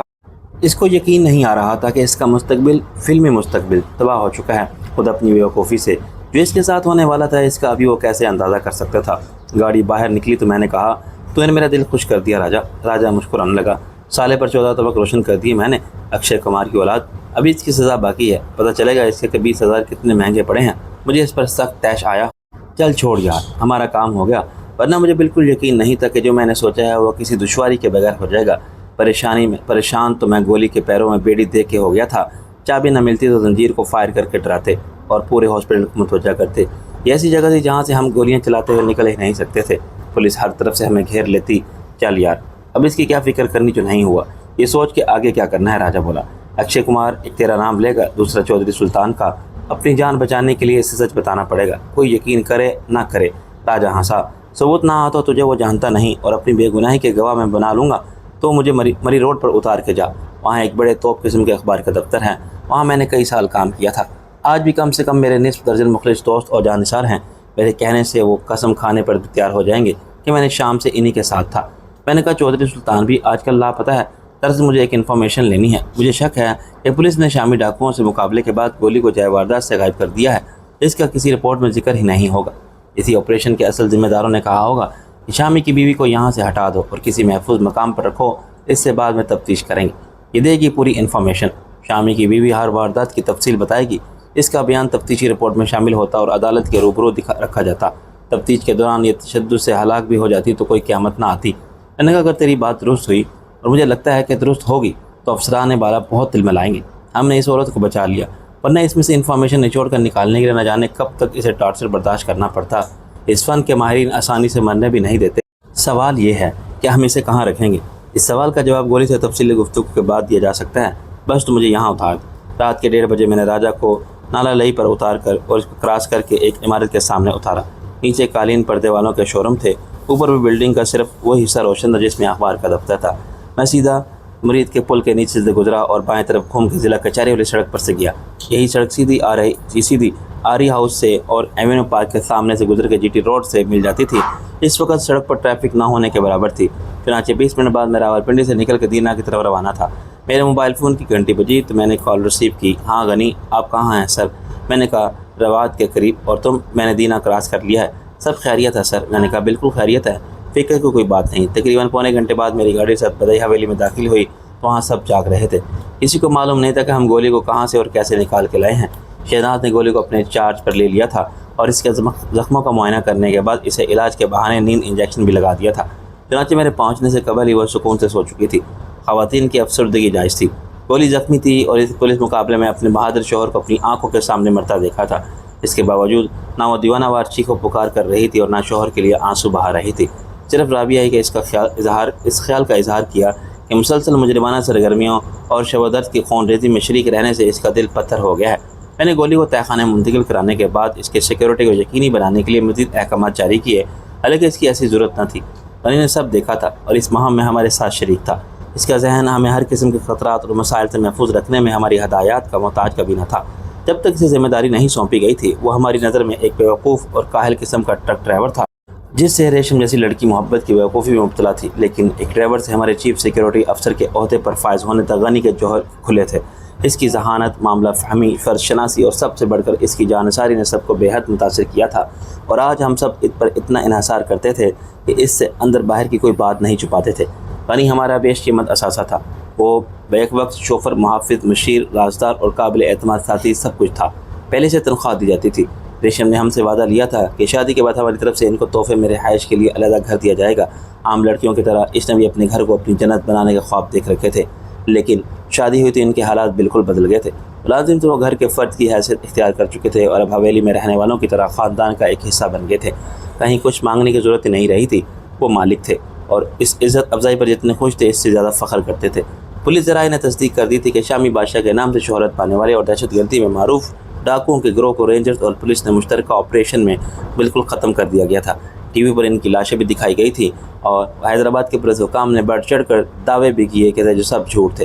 پورے آپریشن کی کہانی فرضی تھی اور ایک سازش کے تحت گھڑی گئی تھی، اس کے پیچھے وزیر داخلہ کا بالکل یادگار ذہین کارفرما تھا۔ اب وہ چیف منسٹر کو یقین دلا سکتا تھا کہ سچ بدائی کہ نواب رفیق نے اس سے جھوٹ بولا تھا کہ شامی بادشاہ ہتھیار ڈالنے آئے گا۔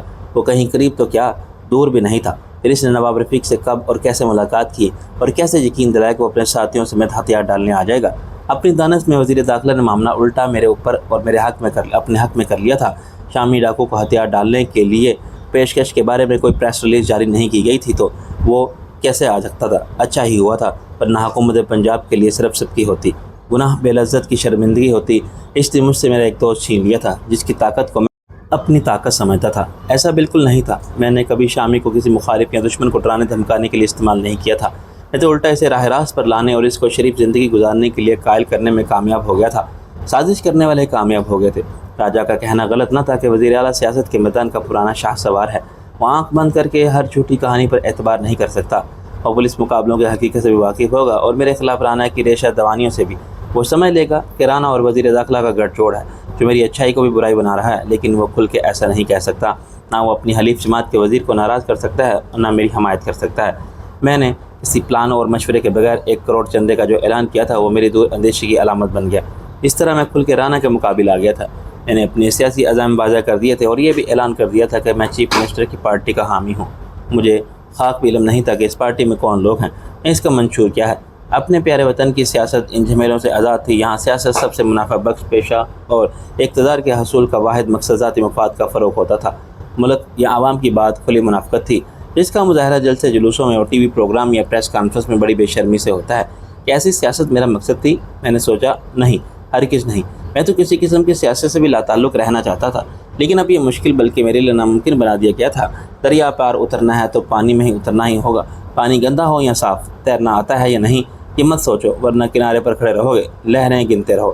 اچانک میرے ذہن میں ایک نیا خیال آیا کہ میرے دوست سمجھے جانے والے ایماندار اور فرشناک ڈی آئی جی صاحب بھی اس سازش میں شریک ہوئے ہوں یا استعمال ہوئے ہوں گے۔ یہ کیسے ممکن تھا کہ انہی کے علاقے میں کارروائی ہو اور انہیں ہوا تک نہ لگنے دی جائے؟ 24 گھنٹے سے زیادہ ہو گئے ہیں انہوں نے مجھ سے رابطہ نہیں کیا۔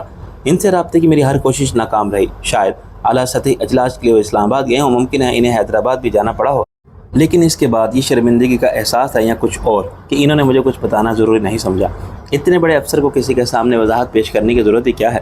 صبح میرے سو کر اٹھنے سے پہلے ہی ڈی آئی جی عبداللہ جان میرے ذہن میں موجود تمام شکوک دور کرنے اور تمام سوالوں کا جواب دینے کے لیے اس طرح آموجود ہوا جیسے کسی ٹیلی پیتھی کے عمل سے گزشتہ شب میرے دماغ میں پیدا ہونے والے خیالات کی لہریں اس کے دماغ نے موصول کر لی ہوں۔ سحر اغیز راجہ ہی اتفاق سے سویا ہوا تھا، چنانچہ مجھے عبداللہ جان کے آنے کی اطلاع بدحواس ریشم نے اپنی گورا شاہی انگلش میں دی۔ سر ہی کم ڈی آئی جی غنی سٹ ہم ان ڈرائنگ روم ہی سے اچانک جگائے جانے کے بعد ذہن کو بیدار اور مستعد ہونے میں چند سیکنڈ لگتے ہی ہیں۔ اوپر سے ریشم انگلش کی جلکار، پھر بھی بات میری سمجھ میں آ گئی۔ ریشم پر جھنجھلانے کے بجائے میں نے واش روم کا رخ کرتے ہوئے اسے ہاتھ کے اشارے سے کہا تم چلو میں آتا ہوں۔ کم سے کم وقت میں منہ پر پانی کے چیٹے مار کے اور لباس بدل کے میں نے مہمان خانے کا رخ کیا۔ عبداللہ جان کھڑا ہوا تو میں نے ہاتھ ملا کے کہا سر ایسے مجھے شرمندہ نہ کریں، ایک تو آپ عمر میں مجھ سے بڑے ہیں، پھر مہمان اتنے بڑے افسر۔ وہ مصافحہ کر کے بیٹھ گیا۔ آئی ایم سوری، آپ کو نیند سے ڈسٹرب کیا؟ بالکل نہیں، میں عموماً اس سے پہلے ہی اٹھ جاتا ہوں۔ پہلے بتائیے آپ ناشتہ کریں گے میرے ساتھ یا چائے لیں گے؟ وہ بولا ہم سرکاری ملازمت پیشہ لوگ ناشتہ بہت جلدی کر لیتے ہیں، میں اس وقت دفتر میں حاضری لگا کے آیا ہوں۔ میں نے کہا کمال ہے، ٹھیک وقت پر پہنچو تو اب ماتحت بھی گوارا نہیں کرتے۔ خیر فرمائیے، صبح دم کیسے زحمت کی؟ وہ کچھ توقف کے بعد بولا نواب صاحب آپ کے ذہن میں یقیناً بہت سے سوالات ہوں گے، ممکن ہے مجھ سے جواب لینے کی کوشش بھی کی ہو آپ نے۔ میں نے ہمیشہ کوشش کی تھی کہ آپ کے ساتھ جہاں تک ممکن ہو اپنے تعلق کو رسمی یا آفیشیل نہ رکھوں۔ میں نے کہا لیکن ایسا ہمیشہ ممکن نہیں ہوتا، میں آپ کی مجبوری کے عذر کو سمجھتا ہوں۔ اس وقت بھی میرا یہ وزٹ اور میری گفتگو آفیشیل سمجھی جائے، یہ سب آف دی ریکارڈ ہے۔ میں نے کہا آپ کو وضاحت دینے کی کیا ضرورت ہے ڈی آئی جی صاحب؟ ضرورت میں خود محسوس کرتا ہوں، اس لیے کہ میں اپنے بارے میں آپ کی رائے کو اہمیت دیتا ہوں۔ مجھے اندازہ ہے کہ شامی بادشاہ کے مارے جانے کا آپ کو بھی صدمہ ہوگا اور وہ آپ کا دوست تھا۔ اب مجھ پر الزام تو نہیں لگا رہے ہیں، میں کسی کے منہ پر تعریف کرتا نہیں، لیکن کہنا پڑتا ہے کہ آپ میں کوئی بات تھی جس نے ایک طرف مجھے متاثر کیا تو دوسری طرف ایک ڈاکو پر ایسا اثر ڈالا کہ وہ آپ کے کہنے سے اپنی زندگی کا انداز بدلنے پر راضی ہو گیا۔ جرائم کی زندگی سے تائب ہو کے شریف اور قانون کا احترام کرنے والے انسان کی زندگی اختیار کرنے کا فیصلہ صرف اس نے آپ کے کہنے پر کیا۔ میں نے نفی میں سر ہلایا۔ دیکھیے آپ خام خواہ اس کا اللہ کا درجہ دے رہے ہیں، نیت اور خواہش اس کی اپنی تھی، توفیق دینے والا خدا تھا۔ بہرحال آپ نے جو سوچا تھا اور شامی نے جو کیا تھا وہ نہیں ہوا۔ آپ کی جگہ میں ہوتا تو یہ صدمہ میرے لیے بہت بڑا ہوتا۔ آپ یقیناً مجھے بھی اس کا ذمہ دار سمجھتے ہوں گے۔ آپ سے مجھے ڈبل گیم کی توقع نہیں تھی حضور، اس لیے کہ آپ نے بھی ایک ذمہ داری قبول کی تھی۔ مجھے یقین دلایا تھا کہ ناکامی کی صورت میں اپنا استعفیٰ آپ کے حوالے کر دوں گا۔ اس نے پہلو بدلا۔ استعفیٰ ابھی لکھا جا سکتا ہے، لیکن ایسا نہ ہو بعد میں آپ کو حقائق کا علم ہو تو آپ کو احساس ہو کہ آپ نے میرے ساتھ اور میری فیملی کے ساتھ بڑا ظلم کیا، پھر اس کی تلافی ممکن نہیں ہوگی۔ میں آپ کی بات سن رہا ہوں۔ میں نے کہا وہ بولا یقین کرنا نہ کرنا آپ کی مرضی ہے، لیکن حقیقت یہ ہے کہ مجھے اس تمام کارروائی سے بے خبر رکھا گیا، حالانکہ یہ علاقہ آپ کے زیر انتظام تھا۔ سیاسی اور سرکاری سطح پر یہ بہت چھوٹی سازش تھی۔ بدقسمتی سے ہماری تاریخ ایسی سازشوں کے ذکر سے بھری پڑی ہے۔ حقائق کا چہرہ انتہائی مکروہ ہے جن سے عوام کو بے خبر رکھا گیا، آج بھی رکھا جاتا ہے۔ سرکاری اعلان آپ نے بھی دیکھا، میں نے بھی، اس پر تبصرہ لا حاصل ہے۔ سچ نہ میں بول سکتا ہوں نہ آپ کو بولنا چاہیے۔ میں نے کہا پھر مجھے کیا کرنا چاہیے؟ میں نے پہلے بھی کہا تھا آپ کے سامنے دو راستے ہیں، یا وہ راستہ چھوڑ دیں جس پر آپ چل رہے ہیں، دولت مندوں کی طرح عیش کریں، یہاں یا دنیا کے کسی بھی ملک میں رہیں، آپ کے لیے کوئی سرحد نہیں۔ انسان کا گورا کالا ہونا خرابی پیدا کرتا ہے، دھن نہ کالا ہوتا ہے نہ سفید۔ آپ بین الاقوامی شہری اور VIP بن سکتے ہیں، اور میں ایسا نہ چاہوں تو پھر یہ راستہ ٹھیک ہے جس پر آپ نے اس سفر کا آغاز کیا ہے، سیاست کا راستہ۔ لیکن پھر آپ اچھے اخلاقی نظریات اور اصولوں پر سمجھوتہ کرنے کے لیے ہر وقت تیار رہیں۔ اپنے ضمیر صاحب کو مفادات کی گولی دے کر سلا دیں، زیادہ بہتر ہوگا کہ ریوالور کی گولی سے ختم کر دیں۔ وہ ہنسا۔ میں نے کہا مشورے کا بہت شکریہ، چائے پی لیجئے۔ اس نے چائے کا ایک گھونٹ لیا اور بولا میں جا رہا ہوں۔ کہاں؟ میرے منہ سے بے اختیار نکلا آپ کی پروموشن ہو گئی ہے۔ اس نے اقرار میں سر ہلایا، حالانکہ مجھے بالکل اس کی توقع نہیں تھی۔ میری طرف سے دلی مبارکباد، آپ اس کے مستحق تھے۔ وہ تلخی سے مسکرایا۔ اس لیے مجھے توقع نہیں تھی، پہلے میں نے دیکھا کہ جو مستحق تھے وہ محروم رہے۔ کبھی کبھی فیصلے کرنے والوں سے بھی غلطی ہو جاتی ہے۔ اب آپ لاہور چلے جائیں گے، ظاہر ہے میری سروس کے صرف 2 سال رہ گئے ہیں، میں چاہتا ہوں عزت سے ریٹائر ہو جاؤں۔ میں نے کہا آپ کو کچھ اندازہ ہے آپ کی جگہ کون لے گا، یا یہ فیصلہ آپ کریں گے؟ میں آپ کو دھوکے میں رکھنا نہیں چاہتا۔ آپ کے حریف پورا سیاسی دباؤ ڈال رہے ہیں کہ بندہ ان کی مرضی کا آئے۔ میں کچھ نہیں کر سکتا سوائے پوسٹنگ آرڈر جاری کرنے کے۔ آپ محتاط ہو جائیں، اب تک آپ نے اناڑی ہونے کا ثبوت نہیں دیا۔ میں امید کر سکتا ہوں کہ سیاست میں آپ آسانی سے مار نہیں کھائیں گے۔ اب میں چلتا ہوں۔ میں اس کے ساتھ باہر تک گیا۔ ایک آخری سوال، کیا یہ ہو سکتا ہے کہ شامی کی لاش میرے حوالے کر دی جائے؟ اس کی تدفین کے لیے عبداللہ جان نے نفی میں سر ہلایا۔ آپ اس کے وارث نہیں بنتے۔ اگر اس کا کوئی ہوتا، بہن، بھائی یا بیوی ہی ہوتی۔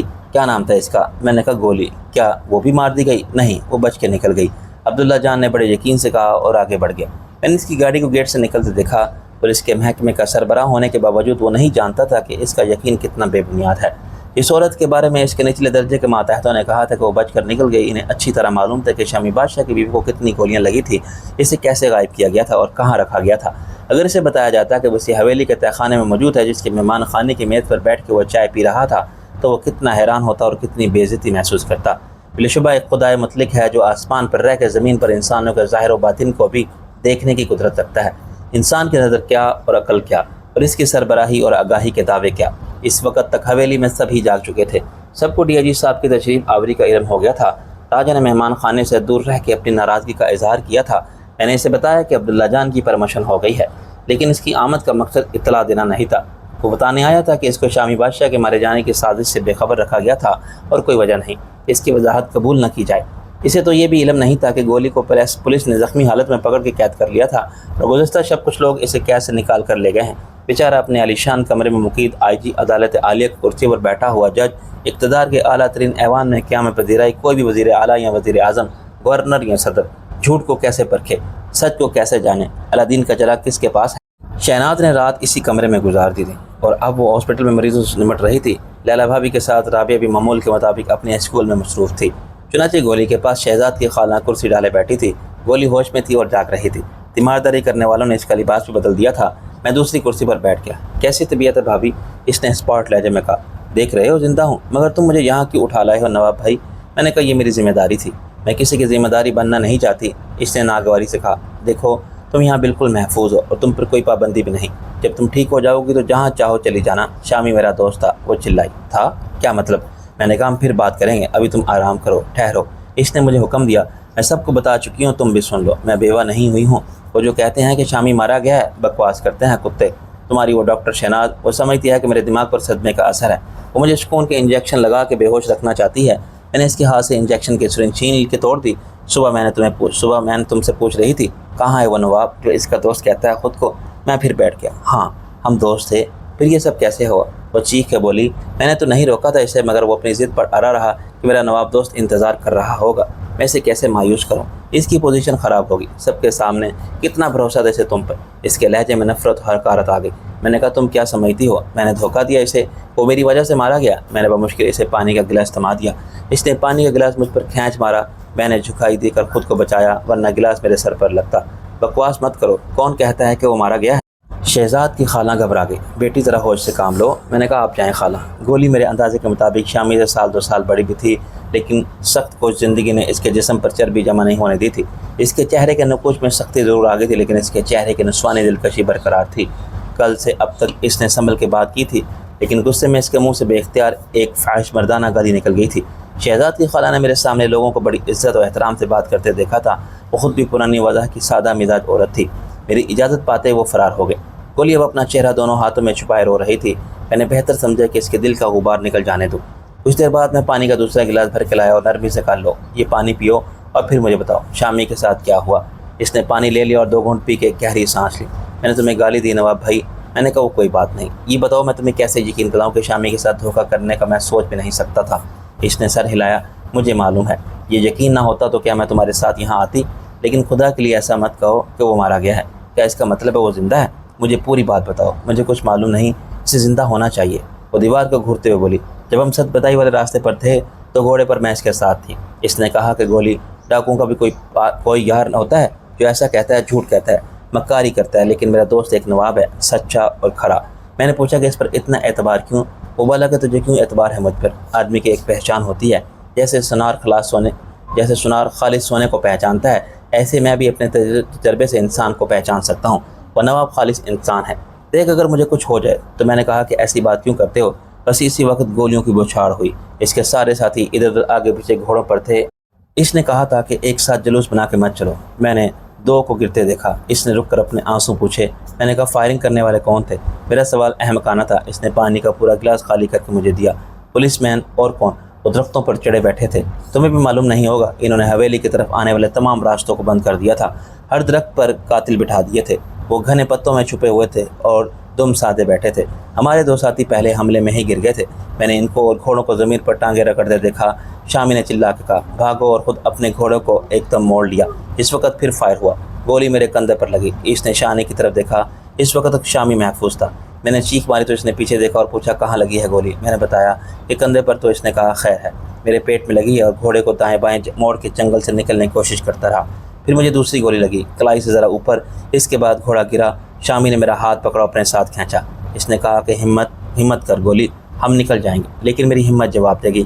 مجھے چکر آ گیا اور میں گر گئی۔ خاموشی کا ایک مختصر وقفہ آیا۔ پھر میں نے پوچھا، اور شامی وہ اس وقت تک زندہ تھا؟ ہاں نواب بھائی، میں نے گرنے سے پہلے اسے قسم دی اپنی، اسے ایک ہی گولی لگی تھی۔ اس نے زخم پر میرا دوپٹہ کس کے باندھ لیا تھا۔ اس نے کہا کہ گولی موقع ملے تو نواب دوست کے پاس چلی جانا۔ اس کے بعد میری آنکھ کھلی، میں وہاں تھی جہاں سے تم نے مجھے نکالا۔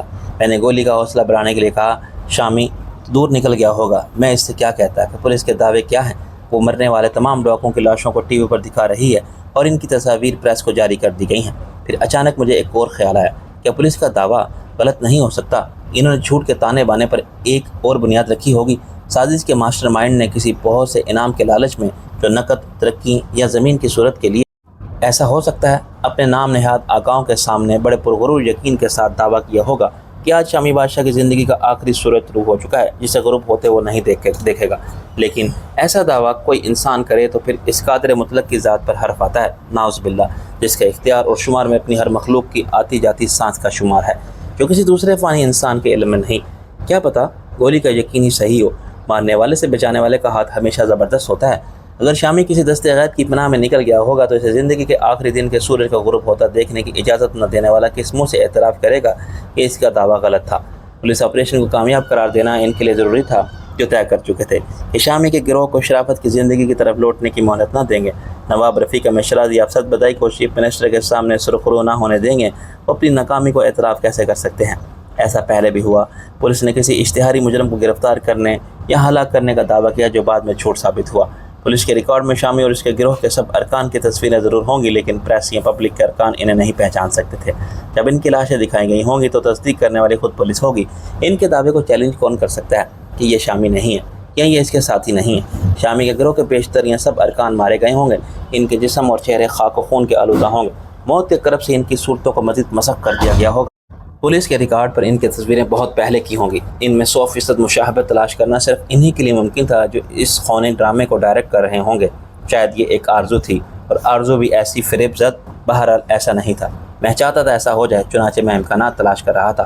کاش ایسا ہو جائے کہ گولی کی زبان سے نکلی ہوئی بات درست ثابت ہو جائے۔ 9 لاشیں ان کی ہوں جو شامی کے ساتھی تھے، 10ویں اس کی نہ ہو جو خود شامی تھا۔ 1% ہی صحیح کوئی امید تو ہو کہ شامی واقعی نکل گیا تھا۔ کسی روز اچانک وہ نمودار ہو، ہاتھ پھیلا کے کہے اور کہے نواب دوست لو میں آ گیا۔ گولی نے میرے خیالات کا طلسم توڑ دیا۔ تم نے بہت خطرہ مول لیا نواب بھائی مجھے یہاں لا کے۔ بھائی بھی کہتی ہو اور ایسی غیرت کی باتیں بھی کرتی ہو۔ میں اٹھ کھڑا ہوا۔ شامی جب بھی آئے گا یہیں آئے گا، تم بے خوفی سے یہاں رہو۔ اس نے بھی تم کو یہی تاکید کی تھی۔ دن کا باقی حصہ میں نے اخبار دیکھتے اور ٹی وی پر اس خصوصی پریس کانفرنس کی ریکارڈنگ دیکھتے گزار دیا، جس میں کیمروں نے ہر لاش کے چہرے کو کلوز اپ دکھایا تھا۔ وہ 10 لاشیں ایک قطار میں رکھی گئی تھیں۔ ان کا سارا اسلحہ ایک میز پر سجایا گیا تھا۔ کچھ پولیس افسر جوان جنہوں نے اس کار خیر میں کوئی حصہ نہیں لیا تھا، اپنے کارنامے کو پریس کے سامنے فخر سے پیش کرنے کی اداکاری میں مصروف تھے۔ بظاہر شک و شبے کی کوئی بات نہ تھی۔ میں شامی کے گروہ کے لوگوں کو پہچانتا تھا۔ وہ بار بار میرے مہمان رہے تھے۔ کئی بار میں ان کے ڈیرے پر گیا تھا۔ مجھے اپنے ساتھ لے جانے والے اپنے ہی خون میں غلط فرشا خاک پر تصویریں عبرت بنے پڑے تھے۔ شامی کو میں نے بھی بہت غور سے دیکھا، راجہ نے بھی۔ شک مجھے بھی، ذرا راجہ کو بھی۔ یہ چہرہ ملتا جلتا ہے مگر شامی کا نہیں ہے۔ ہم نے ایک دوسرے سے کہا غور سے دیکھ۔ ہمارے یقین کا پینڈولم ہاں اور نہیں کے درمیان ڈولتا رہا۔ وہ ایک مسخ شدہ چہرہ تھا۔ چہرے سے زیادہ مسخ اس لیے کیا گیا تھا کہ ناقابل شناخت بنا دیا جائے۔ اس کے باوجود مشاہبت محسوس ہوتی تھی۔ میرا دل دکھ کے بوجھ سے ٹوٹ رہا تھا۔ راجہ صحیح تصدیق تو فنگر پرنٹ سے ہوگی، وہ پولیس کے پاس ہیں۔ کل تک پوسٹ مارٹم رپورٹیں جاری ہو جائیں گی، لیکن ہم اسے چیلنج نہیں کر سکتے۔ کیا خیال ہے گولی سے تصدیق کر لیں؟ کوئی فائدہ نہیں۔ اس کی آنکھوں پر جذبات کی پٹی بندھی ہے۔ وہ میرے یقین کے ساتھ پولیس کے دعوے کو بھی مسترد کر دے گی۔ کیا یہ معلوم ہو سکتا ہے راجہ کہ ان سب لاشوں کو کہاں دفن کیا جائے گا؟ ہاں، لیکن اس کا فائدہ کیا؟ تو ایک مٹی کے ڈھیر سے مطمئن ہو جائے گا کہ اس کے نیچے تیرا دوست ہے۔ رسالہ ثواب کے لیے فاتح تو ہم یہاں بھی پڑھ سکتے ہیں، قرآن خوانی یہاں بھی کی جا سکتی ہے۔ میں نے کہا جو اس آپریشن کے اصل کردار تھے ان کا پتہ تو آسانی سے چلایا جا سکتا ہے۔ ہاں، لیکن اس سے بھی کیا ہوگا؟ اس میں 150 مسلح پولیس والے ہوں گے اور درجن بھر نچلے درجے کے افسران جو صرف تعمیل کرتے ہیں۔ ہاں، وہ جس نے اس سازش کو کامیاب کرنے کی ذمہ داری قبول کی وہ ایک ہی ہوگا، افسر خاص۔ اسے انعام ملے گا۔ اس کا پتہ بہرحال چلایا جا سکتا ہے۔ کیا فائدہ؟ زندگی کوئی خوفناک انتقام والی فل آف ایکشن فلم نہیں ہو سکتی جس سے بساط پر مہرے پھنسے جاتے ہیں، مگر بازی اس وقت تک جاری رہتی ہے جب تک شاہ کو مات نہ ہو۔ ایسے ہی سیاست کا کھیل چلتا ہے۔ اقتدار کی بازی سے کبھی ایک باہر تو کبھی دوسرا۔ شامی کے مارے جانے کا یقین سب کو ہی تھا سوائے گولی کے۔ اس کا اعتماد غیر متزلزل تھا۔ یہ صرف اس کا خیال تھا جس نے مجھے اپنے دوست کو سوگ منانے سے روکا، جس نے دوسروں کو سوگواری کے اظہار سے روکا اور اس کی مغفرت کے لیے قرآن خوانی کا اہتمام کرنے سے باز رکھا۔ لیکن پھر حویلی میں غم یوں آیا جیسے آندھی کے ساتھ اندھیرا آتا ہے۔ شام کے وقت مجھے ایک فون موصول ہوا۔ فون کرنے والے نے بتایا کہ وہ سعودی عرب سے آج ہی جیلن پہنچا ہے اور اس کے پاس میرے لیے ایک لیٹر ہے جسے ایئرپورٹ پر روانگی سے قبل دیا گیا تھا۔ میں نے پوچھا یہ خط کس کی طرف سے ہے؟ اس نے جواب دیا لفافہ پر بھیجنے والے نے اپنا نام نہیں لکھا۔ مجھے یہ خط ایک دوست نے دیا تھا جو مجھے سیاف کرنے آئے تھے۔ انہیں بھی خط کسی دوست نے دیا تھا لیکن ان کو میں نہیں جانتا تھا۔ اس پر آپ کا نام پتہ ہے، میں خود حاضر ہوتا لیکن ایک تو مجھے لانے والا کوئی نہیں ہے، دوسرے میں خود ضعیف و علیل ہوں۔ میں نے کہا آپ زحمت نہ کریں، میں حاضر ہو جاتا ہوں، لیکن میں نے غنی سے تذکرہ کیا تو اس نے مجھے روک دیا۔ یہ خط میں بھی لا سکتا ہوں سر، اس کی بات درست تھی۔ میں نے اسے پتہ سمجھا دیا اور وہ تقریباً 2 گھنٹے بعد واپس آیا تو اس کے ہاتھ میں ایک براؤن لفافہ تھا۔ اس پر اپنا نام پتہ دیکھتے ہی میں نے ابا جی کی تحریر کو بھی پہچان لیا تھا اور یہ بھی جان لیا تھا خط میں کیا ہوگا۔ اسے کچھ بھی کہا جا سکتا تھا۔ میری چٹیس ٹیلی پیتھی وجدان لفافہ کھول کے خط پڑھنے سے قبل ہی مجھے اندازہ نہیں بلکہ پورا یقین تھا کہ اس میں خیریت کی اطلاع نہیں ہو سکتی۔ میں نے اپنے دل کو مضبوط کیا۔ اس وقت میرے سامنے راجہ کے ساتھ شہناز تھی، پھر رابعہ کے آ کے میرے سامنے بیٹھ گئی۔ اس کا خط ہے؟ اس نے یہ سوال اپنے فطری تجسس کے باعث کیا تھا۔ میں نے کہا ابا جی کا۔ میرے الفاظ پر سب چکے۔ ابا جی نے خط لکھا ہے؟ راجہ بولا۔ میں نے لفافہ کھولا تو اندر سے ابا جی کے مخصوص انداز کی تحریر برآمد ہوئی۔ سفید کاغذ برابر حاشیہ، سیدھی سطور، مناسب حروف۔ انہوں نے لکھا تھا فرزند عزیز، اللہ تمہیں اور تمہارے ساتھ سب کو خوش و خرم اور صحت مند رکھے۔ جس وقت یہ سطور تمہاری نظر سے گزریں گی میرا وجود خاکی اس عالم فانی سے اٹھ چکا ہوگا۔ مجھے قطعی طور پر اندازہ کرنا محال ہے لیکن محسوس یہ ہوتا ہے کہ اب وقت رخصت قریب ہے۔ چنانچہ میں دستیاب فرصت کو غنیمت شمار کرتے ہوئے تم سے مخاطب ہوں۔ سب سے پہلے تو میں اپنی غلط بیانی پر تم سے معافی کا طلبگار ہوں۔ ایسا کرنے کی میری ایک مصلحت اور مجبوری تھی جس کا ذکر میں آگے کروں۔ یہاں میری سفری دستاویزات گم نہیں ہوئی تھی۔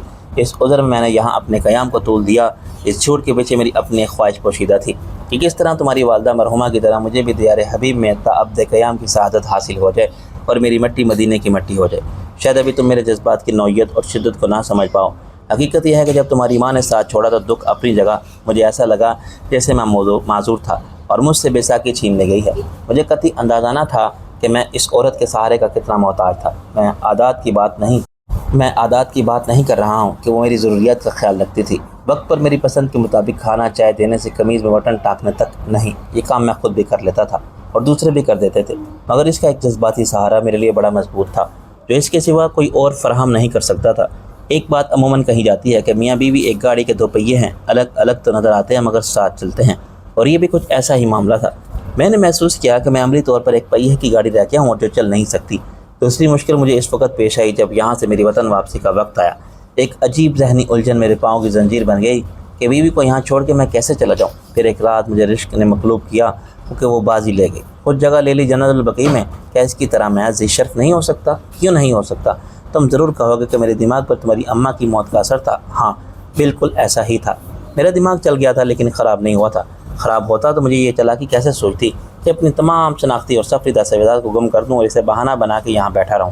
اللہ مجھے معاف کرے، اور یہ حقیقت میں نے اپنے دوست سے بھی چھپائی اور تمہیں بھی شک نہیں ہونے دیا۔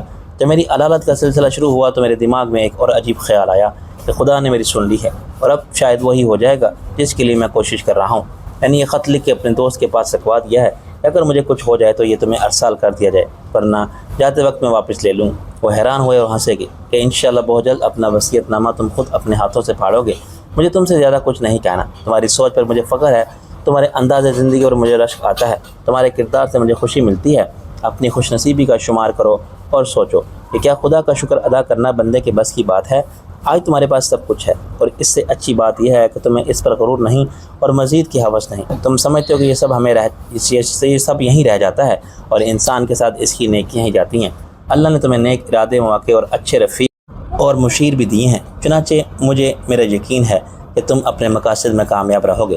عزت دینے والا وہی ہے، جب تم دوسروں کے لیے کرو گے وہ تمہارے لیے کریں گے۔ ایک خواہش میرے دل میں ہے، اخلاقی، شرعی اور قانونی طور پر تمہارا صدبدئی کا مالک و وارث ہونا کسی طور غلط نہیں۔ اگر یہ معاملہ شرح کے قانون وارث کے مطابق طے پاتا تو وارث ہم دو ہوتے، میں اور تمہارے مرحوم چچا، لیکن ایک وارث نے اپنی زندگی میں سب کچھ تمہیں دے دیا تو کچھ غلط نہیں کیا۔ اب نہ میں نہ تمہارے چچا، میرے وارث تم اور چچا کے وارث رابعہ۔ میرا بھائی ایک احساس محرومی لے کر دنیا سے رخصت ہو گیا، اس کا مجھے ہمیشہ قلق رہا۔ اگر رابعہ اور تم ایک ہو جاتے تو یہ خواہش مٹ جاتی، لیکن قدرت کو یہ منظور نہ تھا۔ اگر تم چاہو تو اب بھی کچھ کر سکتے ہو۔ بے شک رابعہ کو تم اپنی ذمہ داری جانتے اور مانتے ہو، رابعہ بھی صابر و قانع نظر آتی ہے، لیکن تم کیا جانو اس کے دل میں کبھی یہ خیال آتا ہو کہ میرا باپ ایک وارث ہوتا تو آدھی ریاست میری ہوتی؟ میرے بعد یہ تمہارے سوچنے کی بات ہے۔ فریال کے لیے میں کچھ نہیں کہوں گا، ہر شخص اپنی زندگی کے فیصلے میں خود مختار ہے، لیکن نور جہاں کے لیے میرے دل میں ایک نرم گوشہ ہے، جس کی فطرت میں اچھائی تھی جو حالات کی برائی میں دب گئی۔ شیطان کے مقابلے میں انسان کمزور ہے، آج اس صراط مستقیم کی طرف دیکھتی ہے تو میری نظر میں وہ گناہ گار ہے، اور جو اسے دھتکاریں گے۔ ابا جی نے اور بہت کچھ لکھا تھا، اس کے پاس فرصت تھی اور وہ دل کی ہر بات مجھ سے کہنا چاہتے تھے۔ انہوں نے راجہ سے ریشم تک سب کی تعریف کی تھی اور ہمارے ترقیاتی منصوبے کی کامیابی کے لیے دعا بھی کی تھی۔ یہ کہا تھا کہ ہم نہیں ہوئے تو کیا، عالم ارواح میں ہمیں خوشی ضرور ملے گی۔ بات صرف میرے چہرے کے تاثرات تک محدود نہیں تھی، خط کے آغاز نے میری آنکھوں سے سیل اشک رواں کر دیا تھا۔ چگرچہ خط پڑھنے کے بعد مجھے کسی سے کچھ بھی کہنے کی ضرورت نہیں پڑی۔ جو وہاں موجود تھے جان گئے تھے کہ آج میرے ساتھ وہ سب بھی یتیم ہو گئے تھے۔ ابا جی نے سختی سے تاکید کی تھی کہ صبر اختیار کیا جائے، اور سعودی عرب کا انداز زندگی کی مثال دی کہ وہ عملاً زندگی کو اللہ کے اختیار میں مانتے ہیں اور تسلیم کرتے ہیں کہ موت ایک دن متعین ہے، پھر رونا دھونا کیسا، اللہ کی رضا ہے تو اسے خوش دلی سے قبول کرنا چاہیے۔ چیخ و پکار کا مطلب تو احتجاج ہوا، اور اللہ کی رضا پر ناراضگی کا اظہار تو گناہ ہے۔ یہ خبر چھپی نہیں رہ سکتی تھی۔ ایک مرتبہ پھر تعزیت کرنے والوں نے حویلی پر یلغار کی، ان میں اپنے پرائسہ بھی تھے۔ غالب نے کہا تھا، ایک ہنگامے پر موقوف ہے گھر کی رونق، نو ہے غم ہی سہی، نغمہ شادی نہ سہی۔ تو عملاً ہمارے معاشرے میں شادی اور موت دونوں پر نمود و نمائش، اسراف اور دھوم دھڑکے والی تقریبات کو خاندان اور معاشرے میں شان اور عزت کی بنیاد بنا لیا گیا ہے۔ میں نے اپنی اماں کے لیے بھی ابا کی ہدایات کے مطابق سادگی اختیار کی تھی، اور شرح کے مطابق سوگ کو 3 دن سے آگے جاری بنا رکھا تھا۔ اب پھر وہی ہوا، لوگوں نے بہت باتیں بنائیں کہ میں نے ماں باپ کے سوئم چہلم پر دیکھے نہیں چڑھائیں تو گویا پیسہ بچایا۔ میرے عقائد پر بھی جاہل لوگوں نے تبصرے کیے، مگر میں نے پرواہ نہیں کی۔